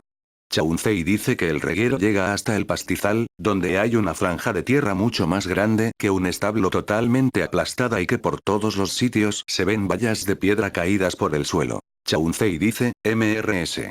Corey, que se quedó aterrado a la vista de las vacas de Seth. Las encontró en los pastizales altos, muy cerca de Devil's Hope Yard, pero daba pena verlas. La mitad estaban muertas y a casi el resto de las que quedaban les habían chupado la sangre, y tenían unas llagas igualitas que las que le salieron al ganado de Wateley a partir del día en que nació el rapaz negro de Lavinia. Seth ha salido a ver cómo están las vacas, aunque dudo mucho que se acerque a la granja del mago Wateley. Chauncey no se paró a mirar qué dirección seguía el gran sendero aplastado una vez pasado el pastizal, pero cree que se dirigía hacia el camino del barranco que lleva al pueblo. Créanme lo que le digo, Mrs. Corey, hay algo suelto por ahí que no me sugiere nada bueno, y pienso que ese negro de Wilbur Wateley, que tuvo el horrendo fin que merecía, está detrás de todo esto. No era un ser enteramente humano, y conste que no es la primera vez que lo digo. El viejo Wateley debía estar criando algo aún menos humano que él en esa casa toda tapiada con clavos. Siempre ha habido seres invisibles merodeando en torno a Dunwich, seres invisibles que no tienen nada de humano ni presagian nada bueno. La tierra estuvo hablando anoche, y hacia el amanecer Chauncey oyó a las chotacabras armar tal gritería en el barranco de Cold Spring que no le dejaron dormir nada. Luego le pareció oír otro ruido débil hacia donde está la granja del brujo Wateley, una especie de rotura o crujido de madera, como si alguien abriese a lo lejos una gran caja o embalaje de madera. Entre unas cosas y otras no logró dormir lo más mínimo hasta bien entrado el día, y no mucho antes se levantó esta mañana. Hoy se propone volver a la finca de los Wateley y a ver qué sucede por allí. Pero ya ha visto más que suficiente, se lo digo yo, Mrs. Corey. No sé qué pasará, aunque no presagia nada bueno. Los hombres deberían organizarse e intentar hacer algo. Todo esto es verdaderamente espantoso, y creo que se acerca mi turno. Solo Dios sabe qué va a pasar. ¿Le ha dicho algo Luther de la dirección que seguían las gigantescas huellas? ¿No? Pues bien, Mrs. Corey, si estaban en este lado del camino del barranco y todavía no se han dejado ver por su casa, supongo que deben haber descendido al fondo del barranco, donde si no podrían estar. De siempre he dicho que el barranco de Cold Spring no es un lugar saludable y no me inspira la menor confianza. Las chotacabras y las luciérnagas que hay en sus entrañas no parecen criaturas de Dios, y hay quienes dicen que pueden oírse extraños ruidos y murmullos allá abajo si uno se pone a escuchar en el lugar apropiado, entre la cascada y la guarida del oso. A eso del mediodía, las 3/4 partes de los hombres y jóvenes de Dunwich salieron a dar una batida por los caminos y prados que había entre las recientes ruinas de lo que fuera la finca de los Wateley y el barranco de Cold Spring, comprobando aterrados con sus propios ojos las grandes y monstruosas huellas, las agonizantes vacas de Bishop, toda la misteriosa y apestosa desolación que reinaba sobre el lugar y la vegetación aplastada y pulverizada por los campos y a orillas de la carretera. Fuese cual fuese el mal que se había desatado sobre la comarca, era seguro que se encontraba en el fondo de aquel enorme y tenebroso barranco, pues todos los árboles de las laderas estaban doblados o tronchados, y una gran avenida se había abierto por entre la maleza que crecía en el precipicio. Daba la impresión de que una avalancha hubiese arrastrado toda una casa entera, precipitándola por la enmarañada floresta de la vertiente casi cortada a pico. Ningún ruido llegaba del fondo del barranco, tan solo se percibía un lejano e indefinible hedor. No tiene nada de extraño, pues, que los hombres prefirieran quedarse al borde del precipicio y ponerse a discutir, en lugar de bajar y meterse de lleno en el cubil de aquel desconocido horror ciclópeo. 3 perros que acompañaban al grupo se lanzaron a ladrar furiosamente en un primer momento, pero una vez al borde del barranco cesaron de ladrar y parecían amedrentados e intranquilos. Alguien llamó por teléfono a la Aylesbury Chronicle para comunicar la noticia, pero el director, acostumbrado a oír las más increíbles historias procedentes de Dunwich, se limitó a redactar un artículo humorístico sobre el tema, artículo que posteriormente sería reproducido por la Associated Press. Aquella noche todos los vecinos de Dunwich y su comarca se recogieron en casa, y no hubo granja o establo en que no se obstruyera la puerta lo más sólidamente posible. Huelga decir que ni una sola cabeza de ganado pasó la noche en los pastizales. Hacia las 2 de la mañana un irrespirable hedor y los furiosos ladridos de los perros despertaron a la familia de Elmer Friede, cuya granja se hallaba situada al extremo este del barranco de Cold Spring, y todos coincidieron en decir haber oído afuera una especie de chapoteo o golpe seco. Mrs. Frie propuso telefonear inmediatamente a los vecinos, pero cuando su marido estaba a punto de decirle que lo hiciese se oyó un crujido de madera que vino a interrumpir sus deliberaciones. Al parecer, el ruido procedía del establo, y fue seguido al punto por escalofriantes mugidos y pataleos de las vacas. Los perros se pusieron a echar espumarajos por la boca y se acurrucaron a los pies de los miembros de la familia Frie, despavoridos de terror. El dueño de la casa, movido por la fuerza de la costumbre, encendió un farol, pero sabía bien que salir fuera al oscuro corral significaba la muerte. Los niños y las mujeres lloriqueaban, pero evitaban hacer todo ruido obedeciendo a algún oscuro y atávico sentido de conservación que les decía que sus vidas dependían de que guardasen absoluto silencio. Finalmente, el ruido del ganado remitió hasta no pasar de lastimeros mugidos, seguido de una serie de chasquidos, crujidos y fragores impresionantes. Los Frie, apiñados en el salón, no se atrevieron a moverse para nada hasta que no se desvanecieron los últimos ecos ya muy en el interior del barranco de Cold Spring. Luego, entre los débiles mugidos que seguían saliendo del establo y los endiablados chirridos de las últimas chotacabras aún despiertas en el fondo del barranco, Selina Frie se acercó, tambaleándose, al teléfono y difundió a los 4 vientos cuanto sabía sobre la segunda fase del horror. Al día siguiente, la comarca entera era presa de un pánico atroz, y podía verse un continuo trasiego de atemorizados y silenciosos grupos de gente que se acercaban al lugar donde se había producido el horripilante acontecimiento nocturno. 2 impresionantes franjas de destrucción se extendían desde el barranco hasta la granja de Frie, en tanto unas monstruosas huellas cubrían la tierra desprovista de toda vegetación y una fachada del viejo establo pintado de rojo se hallaba tirada por el suelo. De los animales, solo se logró encontrar e identificar a la 4ª parte. Algunas de las vacas estaban pulverizadas en pequeños fragmentos y a las que sobrevivieron no hubo más remedio que sacrificarlas. Earl Sawyer propuso ir en busca de ayuda a Arkham o Aylesbury, pero muchos rechazaron su propuesta por estimarla inútil. El anciano Zebulon Wateley, de una rama de la familia a caballo entre el sano juicio y la degradación, aventuró, de forma harto increíble, que lo mejor sería celebrar rituales en las cumbres montañosas. De siempre se habían observado escrupulosamente en su familia las tradiciones y sus recuerdos de cantos en los grandes círculos de piedra no tenían nada que ver con lo que pudieran haber hecho Wilbur y su abuelo. La noche se hizo, sobre la consternada comarca de Dunwich, demasiado pasiva para lograr poner en marcha una eficaz defensa contra la amenaza que se cernía sobre ella. En algunos casos, las familias con estrechos vínculos se cobijaron bajo un mismo techo para estar ojo a visor en medio de la cerrada oscuridad nocturna, pero, por lo general, volvieron a repetirse las escenas de levantamiento de barricadas de la noche precedente y los fútiles e ineficaces gestos de cargar los herrumbrosos mosquetes y colocar las horcas al alcance de la mano.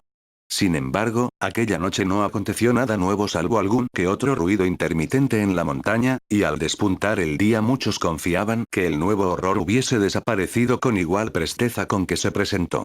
Incluso había algunos espíritus temerarios que proponían lanzar una expedición de castigo al fondo del barranco, si bien no se aventuraron a predicar con el ejemplo a una mayoría que, en principio, no parecía dispuesta a seguirles. Al caer de nuevo la noche volvieron a repetirse las escenas de las barricadas, aunque esta vez fueron menos las familias que se agruparon bajo un mismo techo. A la mañana siguiente, tanto en la granja de Frie como en la de Bishop, pudo advertirse cierta agitación entre los perros e indefinidos sonidos y fétidos olores en la lejanía, mientras que los expedicionarios más madrugadores se horrorizaron al ver de nuevo, y recientes, las monstruosas huellas en el camino que orillaba Sentinel Hill.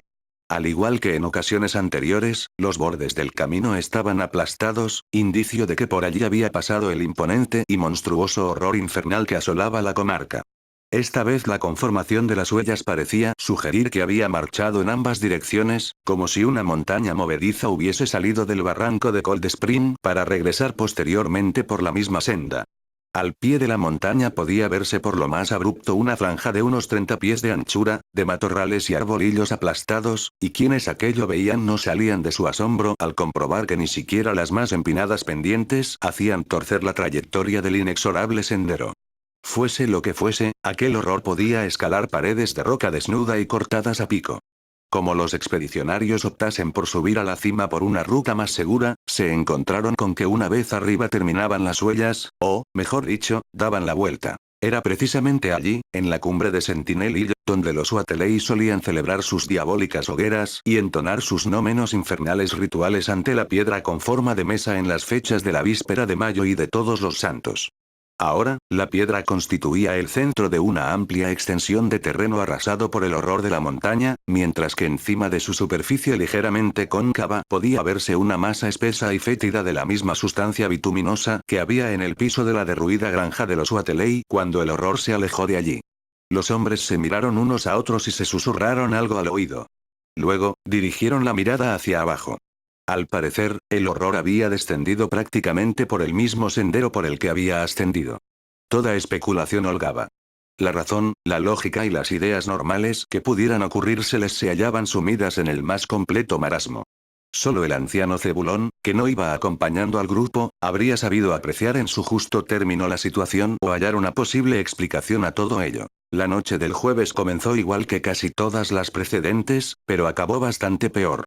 Las chotacabras del barranco no pararon de chirriar ni un momento armando tal estrépito que fueron muchos los vecinos de Dunwich que no lograron conciliar el sueño, y a eso de las 3 de la madrugada todos los teléfonos de la localidad se pusieron a sonar trémulamente. Quienes descolgaron el auricular oyeron a una aterrada voz proferir en todo desgarrador socorro. ¡Dios mío! Y algunos creyeron escuchar un estruendoso ruido, tras lo cual la voz se cortó. No se oyó ni un sonido más. Pero nadie se atrevió a salir y hasta la mañana siguiente no se supo de dónde procedía la llamada. Todos cuantos la escucharon se llamaron por teléfono entre sí, advirtiendo que únicamente no contestaban en casa de los Fride. La verdad se descubrió al cabo de una hora cuando, tras juntarse a toda prisa, un grupo de hombres armados se dirigió a la finca de los Fride que estaba en la boca misma del barranco. Lo que allí se veía era espantoso, pero en modo alguno constituía una sorpresa. Había nuevas franjas aplastadas y monstruosas huellas. La casa de los Frie se había hundido como si del cascarón de un huevo se tratase, y entre las ruinas no pudo encontrarse resto alguno vivo o muerto. Solo un insoportable hedor y una viscosidad bituminosa. La familia Frie había sido por completo borrada de la faz de Dunwich.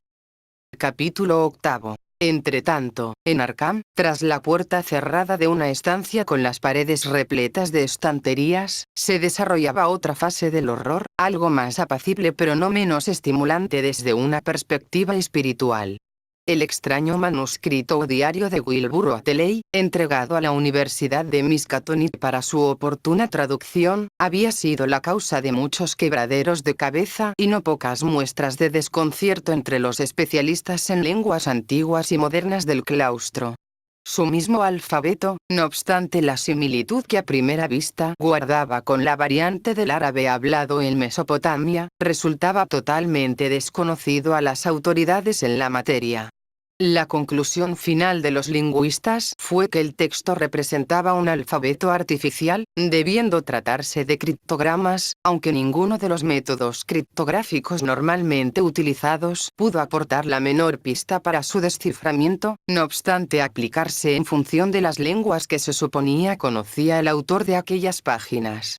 En cuanto a los antiguos libros encontrados en el domicilio de los Wateley, si bien presentaban un gran interés y en varios casos prometían abrir nuevas y tenebrosas vías de investigación entre los filósofos y hombres de ciencia, no contribuyeron para nada a dilucidar el enigma. Uno de ellos, un pesado volumen con un cierre metálico, estaba escrito en otro alfabeto igualmente desconocido, si bien sus caracteres eran muy diferentes y guardaba cierta semejanza con el sánscrito. Finalmente, el viejo libro mayor cayó en manos del doctor Armitage, y ello tanto en atención al especial interés que había demostrado en el caso Wateley como por sus vastos conocimientos lingüísticos y experiencia en las fórmulas místicas de la antigüedad y del medioevo. Armitage sabía que el alfabeto era utilizado con fines esotéricos por ciertos cultos arcanos procedentes de épocas pasadas y que habían adoptado numerosos rituales y tradiciones de los zahoríes del mundo sarraceno. Ahora bien, aquello no pasaba de tener una importancia secundaria, pues no era necesario conocer el origen de los símbolos si, como sospechaba, eran utilizados a modo de criptogramas dentro de una lengua moderna. Estaba persuadido de que, habida cuenta de la voluminosa cantidad de texto que contenía, el autor difícilmente se habría tomado la molestia de utilizar otra lengua que la suya, salvo quizás a la hora de expresar ciertas fórmulas mágicas o conjuros especiales. En consecuencia, se dispuso a atacar el manuscrito partiendo de la hipótesis de que el grueso del mismo se hallaba en inglés. Armitage sabía muy bien, tras los repetidos fracasos de sus colegas, que el enigma que encerraba aquel texto resultaría difícil de desentrañar y sería tarea harto dificultosa, por lo que había que desechar cualquier intento de aplicar métodos sencillos de investigación. La última decena de agosto la dedicó a recopilar todos los tratados de criptografía que pudo encontrar, echando mano de la copiosa bibliografía con que contaba la biblioteca y descifrando noche tras noche los saberes arcanos que se ocultaban en textos como la Poligropia de Tritemio, el De Furtivis Literarum Notis de Giambattista Porta, el Traité des Chiffres de Vigenere, el Cryptomnesis Patefacta de Falconer, los tratados del siglo XVIII de Davis y Tignese y otros de autoridades en la materia tan recientes como Blair, von Marten, amén de los escritos de Kluber. Con el tiempo acabó por convencerse de que se enfrentaba a uno de esos criptogramas especialmente sutiles e ingeniosos en los que muchas listas de letras separadas y que se corresponden entre sí se hallan dispuestas como si se tratara de una tabla de multiplicar, construyéndose el mensaje a partir de palabras clave arbitrarias solo conocidas por los iniciados. Las autoridades de mayor antigüedad parecían ser de ayuda bastante más valiosa que las de épocas más recientes, de lo que Armitage dedujo que el código del manuscrito debía tener una gran antigüedad, transmitido sin duda a través de toda una larga cadena de ensayistas místicos. Varias veces pareció estar a punto de ver la luz esclarecedora, pero, de repente, algún obstáculo imprevisto le hacía retroceder en la marcha de la investigación. Hasta que, prácticamente ya encima septiembre, las nubes empezaron a clarear. Ciertas letras, tal como estaban utilizadas en determinados pasajes del manuscrito, fueron identificadas definitiva e inequívocamente, poniéndose de manifiesto que el texto se hallaba escrito en inglés. En la tarde del 2 de septiembre cayó, por fin, la última barrera importante que se interponía a la inteligibilidad del texto, y Armitage vio coronados sus esfuerzos al leer por vez primera un pasaje entero de los anales de Wilbur Wateley. En realidad se trataba de un diario, como todo hacía suponer, y estaba redactado en un estilo que mostraba claramente una mezcolanza de profunda erudición en el campo de las ciencias ocultas y de incultura general por parte del extraño ser que lo escribió. Ya el primer pasaje extenso que logró descifrar Armitage, una anotación fechada el 26 de noviembre de 1916, resultó harto asombroso e intranquilizador. Recordó que el autor de aquellas líneas era un niño de 3 años y medio por entonces, si bien aparentaba ser un adolescente de 12 o 13. Hoy aprendí el aclo para el Sabaot, Sikh, pero no me gustó pues podía responderse desde la montaña y no desde el aire. Lo del piso de arriba me aventaja más de lo que pensaba y no parece que tenga mucho cerebro terrestre. Al ir a morderme maté de un tiro a Jack, el perro pastor de Elam Hutchins, y Elam dijo que si llegaba a morderme me mataría. Confío en que no lo haga. Anoche el abuelo me hizo pronunciar la fórmula mágica Do y me pareció ver la ciudad secreta en los 2 polos magnéticos. Una vez arrasada la Tierra iré a esos polos, si es que no logro comprender la fórmula Do hermana cuando la aprenda. Los del aire me dijeron en el Sabbat que la tarea de arrasar la Tierra me llevará muchos años. Para entonces supongo que ya habrá muerto el abuelo, así que voy a tener que aprender la posición de todos los ángulos de las superficies planas y todas las fórmulas mágicas que hay entre IR y NHHNGR. Los del exterior me ayudarán, pero para cobrar forma corpórea requieren sangre humana. Parece que lo de arriba tendrá buen aspecto. Puedo vislumbrarlo cuando hago la señal Borish o soplo los polvos de Ibn Kazi, y se parece mucho a ellos el día de la víspera de mayo en la montaña. La otra cara la encuentro algo borrosa. Me pregunto cómo seré cuando la tierra haya sido arrasada y no quede ni un solo ser sobre ella. El que vino con el Aklo Sabaoth dijo que podría transfigurarme para parecer menos del exterior y seguir haciendo cosas. El amanecer encontró al doctor Armitage sudoroso y despavorido de terror, totalmente enfrascado en su lectura. No había levantado los ojos del manuscrito en toda la noche. Sentado en su escritorio, a la luz de una lámpara eléctrica, fue pasando página tras página con temblorosa mano a medida que descifraba el críptico texto. En medio de semejante estado de agitación, había telefoneado a su mujer para decirle que no iría a dormir aquella noche, y cuando a la mañana siguiente le llevó el desayuno a la biblioteca apenas probó bocado. No paró de leer ni un instante durante todo el día, deteniéndose con gran desesperación una que otra vez siempre que se hacía necesario volver a aplicar la intrincada clave para desentrañar el texto. Le llevaron la comida y la cena a su despacho, pero apenas tomó una pizca. Al día siguiente, ya bien entrada la noche, se quedó adormecido sobre la silla, pero no tardaría en despertarse tras asaltarle unas pesadillas casi tan horribles como la amenaza que se cernía sobre la humanidad entera y que acababa de descubrir. La mañana del 4 de septiembre el profesor Rice y el doctor Morgan insistieron en ver a Armitage siquiera un momento, saliendo de la entrevista temblorosos y con el semblante demudado. Al anochecer Armitage se fue a la cama, pero solo esporádicamente pudo conciliar el sueño. Al día siguiente, miércoles, volvió a enfrascarse en la lectura del manuscrito y tomó infinidad de notas, tanto de los pasajes que iba leyendo como de los ya descifrados. En la madrugada se quedó dormido unos momentos en un sillón del despacho, pero antes de que amaneciese ya estaba de nuevo con la vista sobre el manuscrito.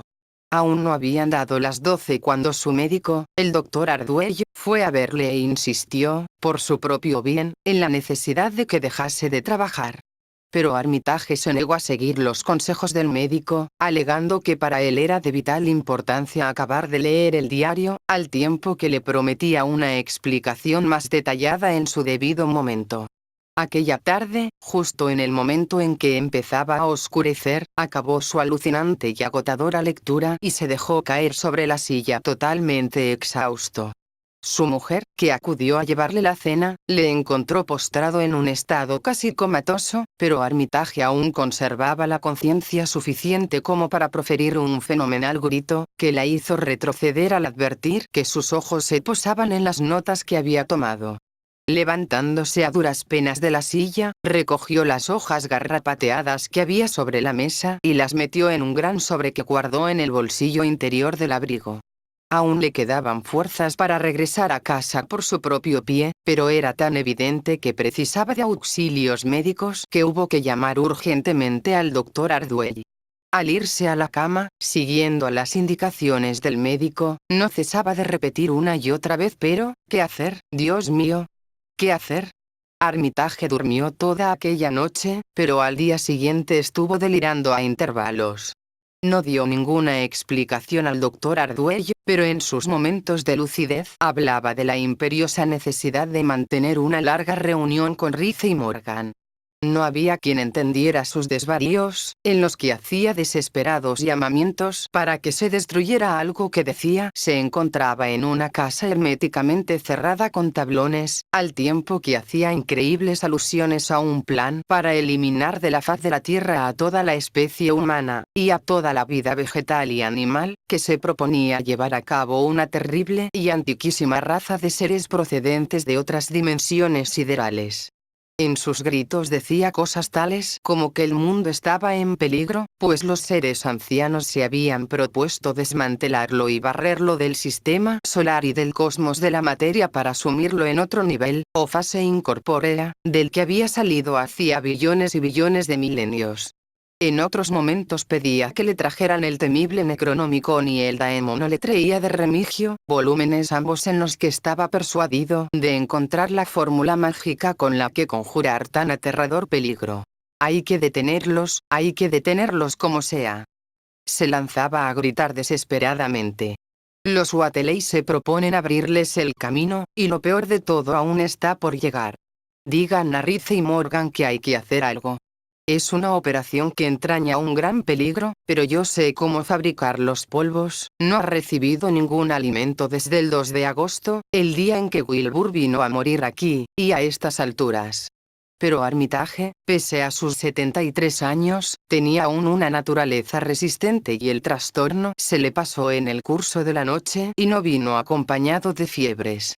El viernes se levantó ya avanzado el día, con la cabeza despejada, aunque con el semblante adusto por el miedo que le roía las entrañas y por la tremenda responsabilidad que ahora pesaba sobre él.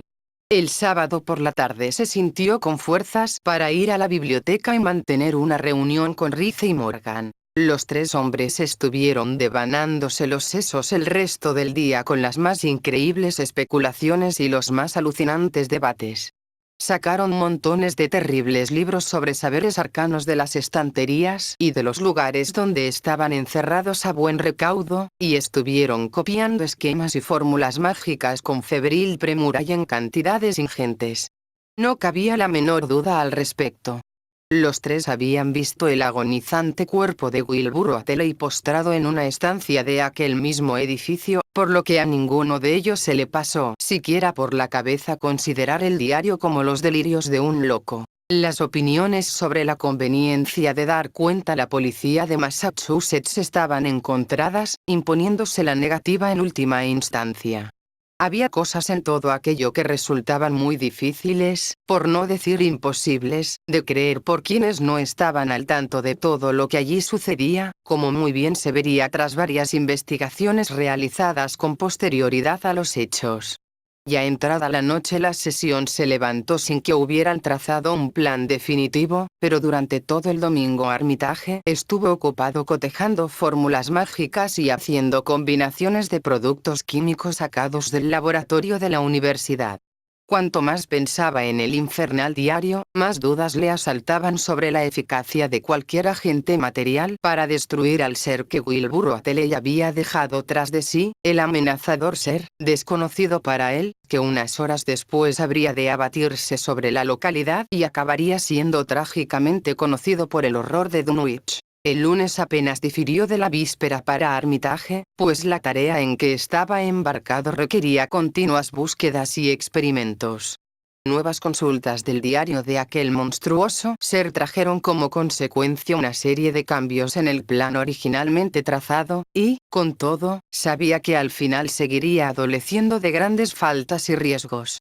Para el martes ya había esbozado una línea precisa de actuación y creía que en menos de una semana estaría en condiciones de trasladarse a Dunwich. Pero con el miércoles vino la gran conmoción. Casi desapercibido, en una esquina del Arkham Advertiser, podía verse un pequeño despacho de la agencia Associated Press en el que se comentaba en tono jocoso que el whisky introducido de contrabando en Dunwich había producido un monstruo que batía todos los récords. Armitage, sobrecogido ante la noticia, telefoneó al instante a Rice y a Morgan. Hasta bien entrada la noche estuvieron debatiendo los planes a seguir, y al día siguiente se lanzaron apresuradamente a hacer los preparativos para el viaje. Armitage sabía muy bien que iban a tener que habérselas con pavorosas fuerzas, pero también veía claramente que era el único medio de acabar con aquel maléfico embrollo que otros antes que él habían venido a complicar y agravar.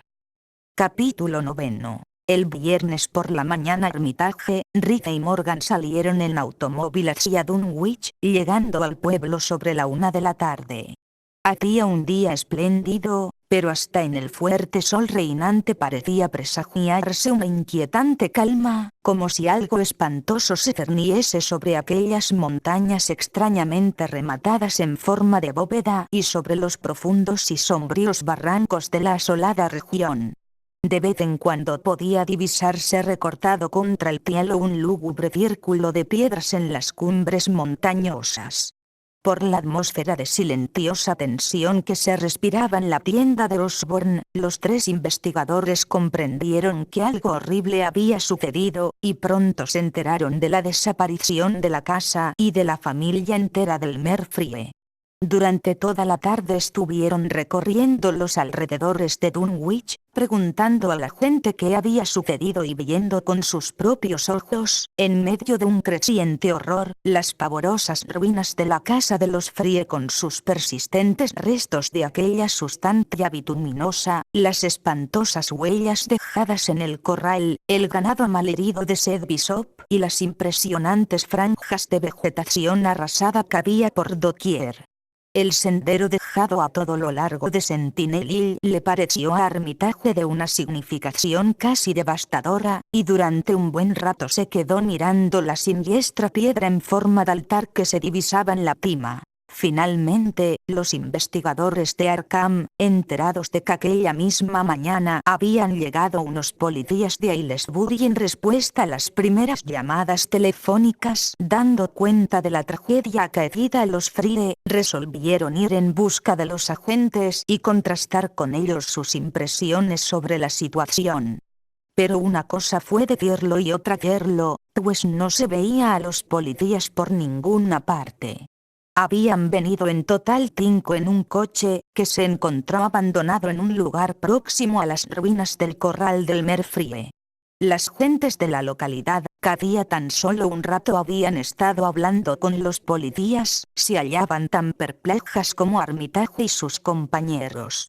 Fue entonces cuando al viejo Sam Hutchins se le vino a la cabeza una idea y, lívido, dio un codazo a Fred Farr al tiempo que apuntaba hacia el profundo y retumante abismo que se abría frente a ellos.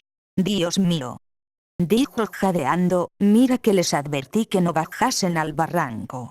Jamás se me ocurrió que fuera a meterse nadie ahí con esas huellas y ese olor y con las chotacabras armando tal griterío a plena luz del día».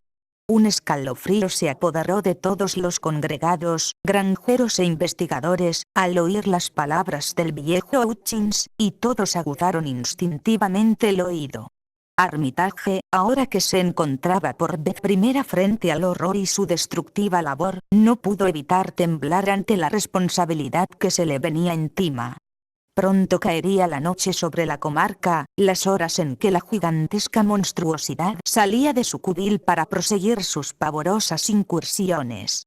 Negotium perambulans in tenebris, el anciano bibliotecario se puso a recitar la fórmula mágica que había aprendido de memoria, al tiempo que estrujaba con la mano el papel en que se contenía la otra fórmula alternativa que no había memorizado. Seguidamente, comprobó que su linterna se encontraba en perfecto estado. Rice, que estaba a su lado, sacó de un maletín un pulverizador de esos que se utilizan para combatir los insectos, mientras Morgan desenfundaba el rifle de caza en el que seguía confiando pese a las advertencias de sus compañeros de que las armas no valdrían de nada frente a tan monstruoso ser. Armitage, que había leído al estremecedor diario de Wilbur, sabía muy bien qué das de materialización podía esperarse, pero no quiso atemorizar más a los vecinos de Dunwich con nuevas insinuaciones o pistas. Esperaba poder librar al mundo de aquel horror sin que nadie se enterase de la amenaza que se cernía sobre la humanidad entera. A medida que la oscuridad fue haciéndose más densa, los vecinos de Dunwich comenzaron a dispersarse y emprendieron el regreso a casa, ansiosos por enterrarse en su interior, pese a la evidencia de que no había terrojo o cerradura que pudiese resistir los embates de un ser de tal descomunal fuerza que podía tronchar árboles y triturar casas a su antojo. Sacudieron la cabeza al enterarse del plan que tenían los investigadores de permanecer de guardia en las ruinas de la granja de Frie próxima al barranco. Al despedirse de ellos, apenas albergaban esperanzas de volver a verlos con vida a la mañana siguiente. Aquella noche se oyó un enorme fragor en las montañas y las chotacabras chirriaron con endiablado estrépito. De vez en cuando, el viento que subía del fondo del barranco de Cold Spring traía un hedor insoportable a la ya cargada atmósfera nocturna, un hedor como el que aquellos tres hombres ya habían percibido en una anterior ocasión al encontrarse frente a aquella moribunda criatura que durante 15 años y medio pasó por un ser humano. Pero la tan esperada monstruosidad nos dejó ver en toda la noche. No cabía duda, lo que había en el fondo del barranco aguardaba el momento propicio, y Armitage dijo a sus compañeros que sería suicida intentar atacarlo en medio de la oscuridad nocturna. Al amanecer cesaron los ruidos. El día se levantó gris, desapacible y con ocasionales ráfagas de lluvia, mientras oscuros nubarrones se acumulaban del otro lado de la montaña, en dirección noroeste. Los tres científicos de Arkham no sabían qué hacer. Como quiera que la lluvia arreciase, se guarecieron bajo una de las pocas construcciones de la granja de los Frie que aún quedaban en pie, en donde debatieron la conveniencia de seguir esperando o arriesgarse y bajar al fondo del barranco a la caza de la monstruosa y abominable presa. El aguacero arreciaba por momentos y en la lejanía se oía el fragor producido por los truenos, en tanto que el cielo resplandecía por los relámpagos que lo rasgaban, y muy cerca de donde se encontraban se vio caer un rayo, como si directamente se dirigiese al maldito barranco. El cielo se oscureció totalmente, y los tres científicos esperaban que la tormenta, aunque violenta, pasara rápidamente y luego esclareciera. Aún seguía cubierto de oscuros nubarrones el cielo cuando, no haría siquiera una hora, hasta ellos llegó un auténtico babel de voces que se acercaba por el camino. Al poco, pudo divisarse un grupo despavorido integrado por algo más de una docena de hombres que venían corriendo, y no cesaban de gritar y hasta de sollozar histéricamente. Uno de los que marchaban a la cabeza prorrumpió a balbucear palabras sin sentido, sintiendo un pavoroso escalofrío los investigadores de Arkham cuando las palabras adquirieron coherencia. «Oh, Dios mío, Dios mío», se oyó decir alguien con una voz entrecortada, «vuelve de nuevo, y esta vez en pleno día. Ha salido y se mueve en estos momentos. Que el Señor nos proteja». Tras oírse unos jadeos, la voz se sumió en el silencio, pero otro de los hombres retomó el hilo de lo que decía el primero. Hace casi una hora Ted Wateley oyó sonar el teléfono. Quien llamaba era Mrs. Corey, la mujer de George, el que vive abajo en el cruce. Dijo que Luther, el mozo, había salido en busca de las vacas al ver el tremendo rayo que cayó, cuando observó que los árboles se doblaban en la boca del barranco, del lado opuesto de la vertiente, y percibió el mismo hedor que se respiraba en las inmediaciones de las grandes huellas el lunes por la mañana. Y según ella, Luther dijo haber oído una especie de crujido chapoteo, un ruido mucho más fuerte que el producido por los árboles o arbustos al doblarse, y de repente los árboles que había a orillas del camino se inclinaron hacia un lado y se oyó un horrible ruido de pisadas y un chapoteo en el barro. Pero, aparte de los árboles y la maleza doblados, Luther no vio nada. Luego, más allá de donde el arroyo Bishop pasa por debajo del camino, pudo oír unos espantosos crujidos y chasquidos en el puente, y dijo que parecía como si fuese madera que estuviese resquebrajándose. pero, aparte de los árboles y los matorrales doblados, no vio nada en absoluto. Y cuando los crujidos se perdieron a lo lejos, en el camino que lleva a la granja del brujo Wateley y a la cumbre de Sentinel Hill, Luther tuvo el valor de acercarse al lugar donde se oyeron los ruidos primero y se puso a mirar al suelo. No se veía otra cosa que agua y barro, el cielo estaba encapotado y la lluvia que caía empezaba a borrar las huellas, pero cerca de la boca del barranco, donde los árboles se hallaban caídos por el suelo, aún había unas horribles huellas tan gigantescas como las que vio el lunes pasado. Al llegar aquí, tomó la palabra el hombre que había hablado en primer lugar. Pero eso no es lo malo. Eso fue solo el principio. Ted convocó a la gente y todos estaban escuchando cuando se cortó una llamada telefónica que habían desde la casa de Seth Bishop.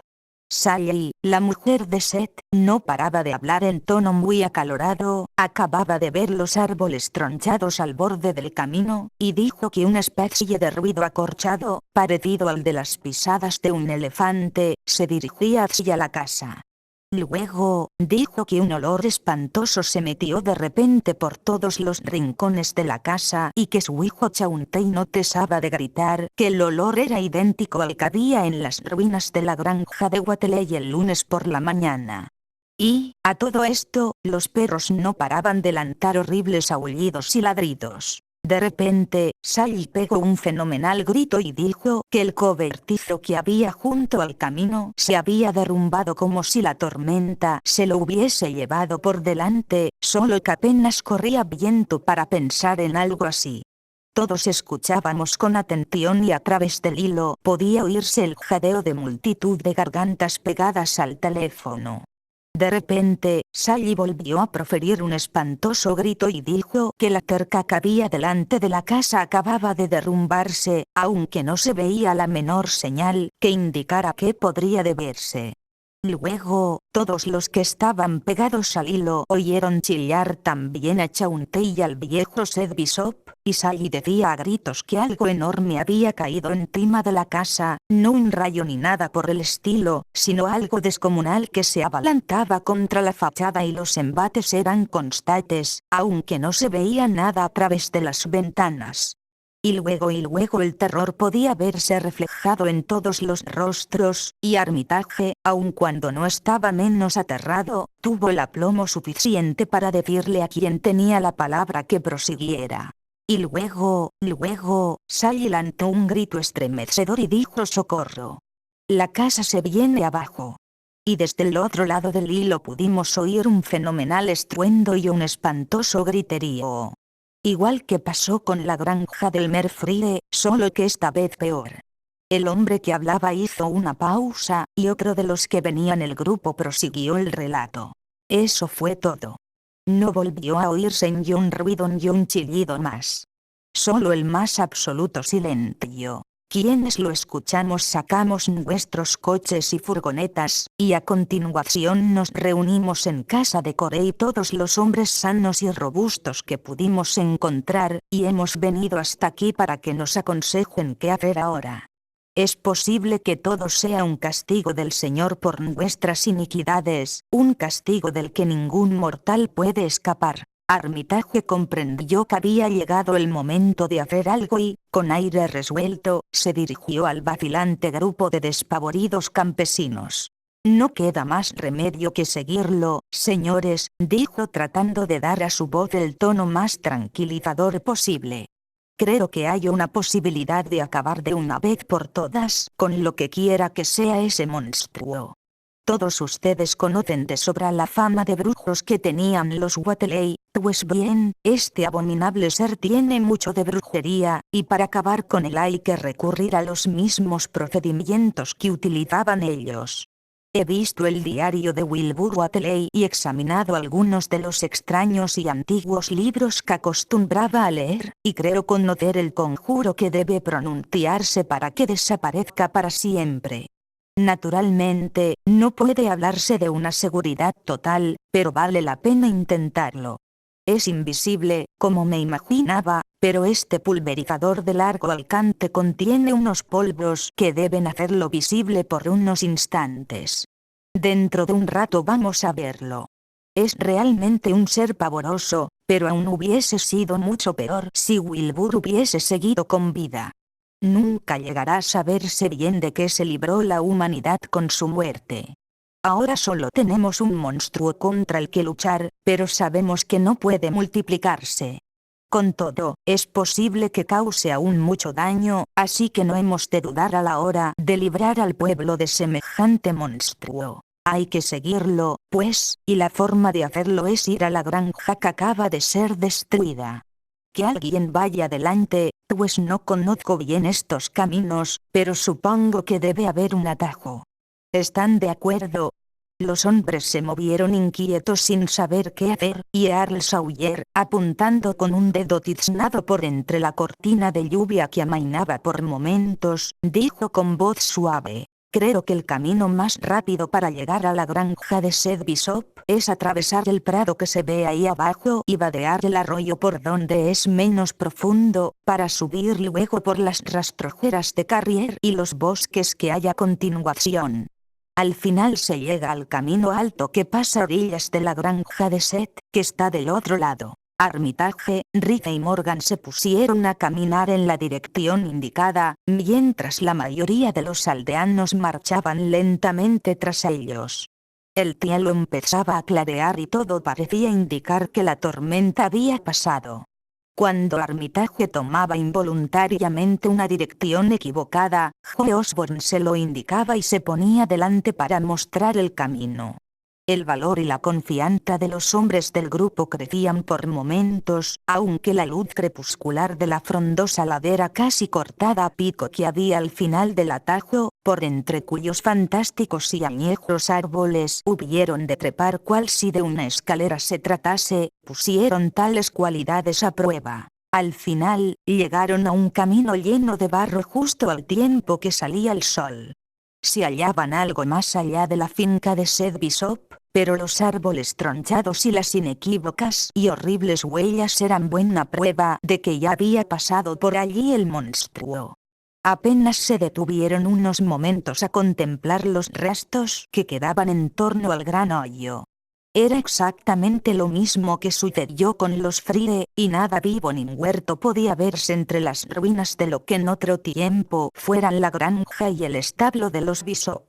Nadie quiso permanecer allí mucho tiempo entre aquel hedor insoportable y aquella viscosidad bituminosa. Todos volvieron instintivamente al sendero de espantosas huellas que se dirigían hacia la granja en ruinas de los Wateley y las laderas coronadas en forma de altar de Sentinel. Al pasar ante lo que fuera morada de Wilbur Wateley, todos los integrantes del grupo se estremecieron visiblemente y sus ánimos comenzaron a flaquear. No tenía nada de divertido seguir la pista de algo tan grande como una casa y no lograr verlo, si bien podía respirarse en el ambiente una maléfica presencia infernal. Frente al pie de Sentinel y las huellas dejaban el camino podía apreciarse aún fresca la vegetación aplastada y tronchada a lo largo de la ancha franja que marcaba el camino seguido por el monstruo en su anterior subida y descenso de la montaña. Armitage sacó un potente catalejo y se puso a escrutar las verdes laderas de Sentinel. Seguidamente, se lo pasó a Morgan, que gozaba de una visión más aguda. Tras mirar unos instantes por el aparato, Morgan lanzó un pavoroso grito, pasándoselo seguidamente a Earl Sawyer a la vez que le señalaba con el dedo un determinado punto de la ladera. Sawyer, tan desmañado como la mayoría de quienes no están acostumbrados a utilizar instrumentos ópticos, estuvo dándole vueltas unos segundos hasta que finalmente, y gracias a la ayuda de Armitage, logró centrar el objetivo. Al localizar el punto, su grito aún fue más estridente que el de Morgan. Dios todopoderoso, la hierba y los matorrales se mueven. Está subiendo, lentamente, como si reptara, en estos momentos llega a la cima. Que el cielo nos ampare. El germen del pánico pareció cundir entre los expedicionarios. Una cosa era salir a la caza del monstruoso ser, y otra muy distinta encontrarlo. Era muy posible que los conjuros funcionaran, pero ¿y si fallaban? Empezaron a levantarse voces en las que se le formulaba a Armitage todo tipo de preguntas acerca del monstruo, pero ninguna parecía satisfacerles. Todos tenían la impresión de hallarse muy próximos a fases de la naturaleza y de la vida absolutamente extraordinarias y radicalmente ajenas a la existencia misma de la humanidad. Ignairi, Flikonga, Yoxotot, sonaba el horripilante graznido procedente del espacio. Ibitnk, Ngurkel,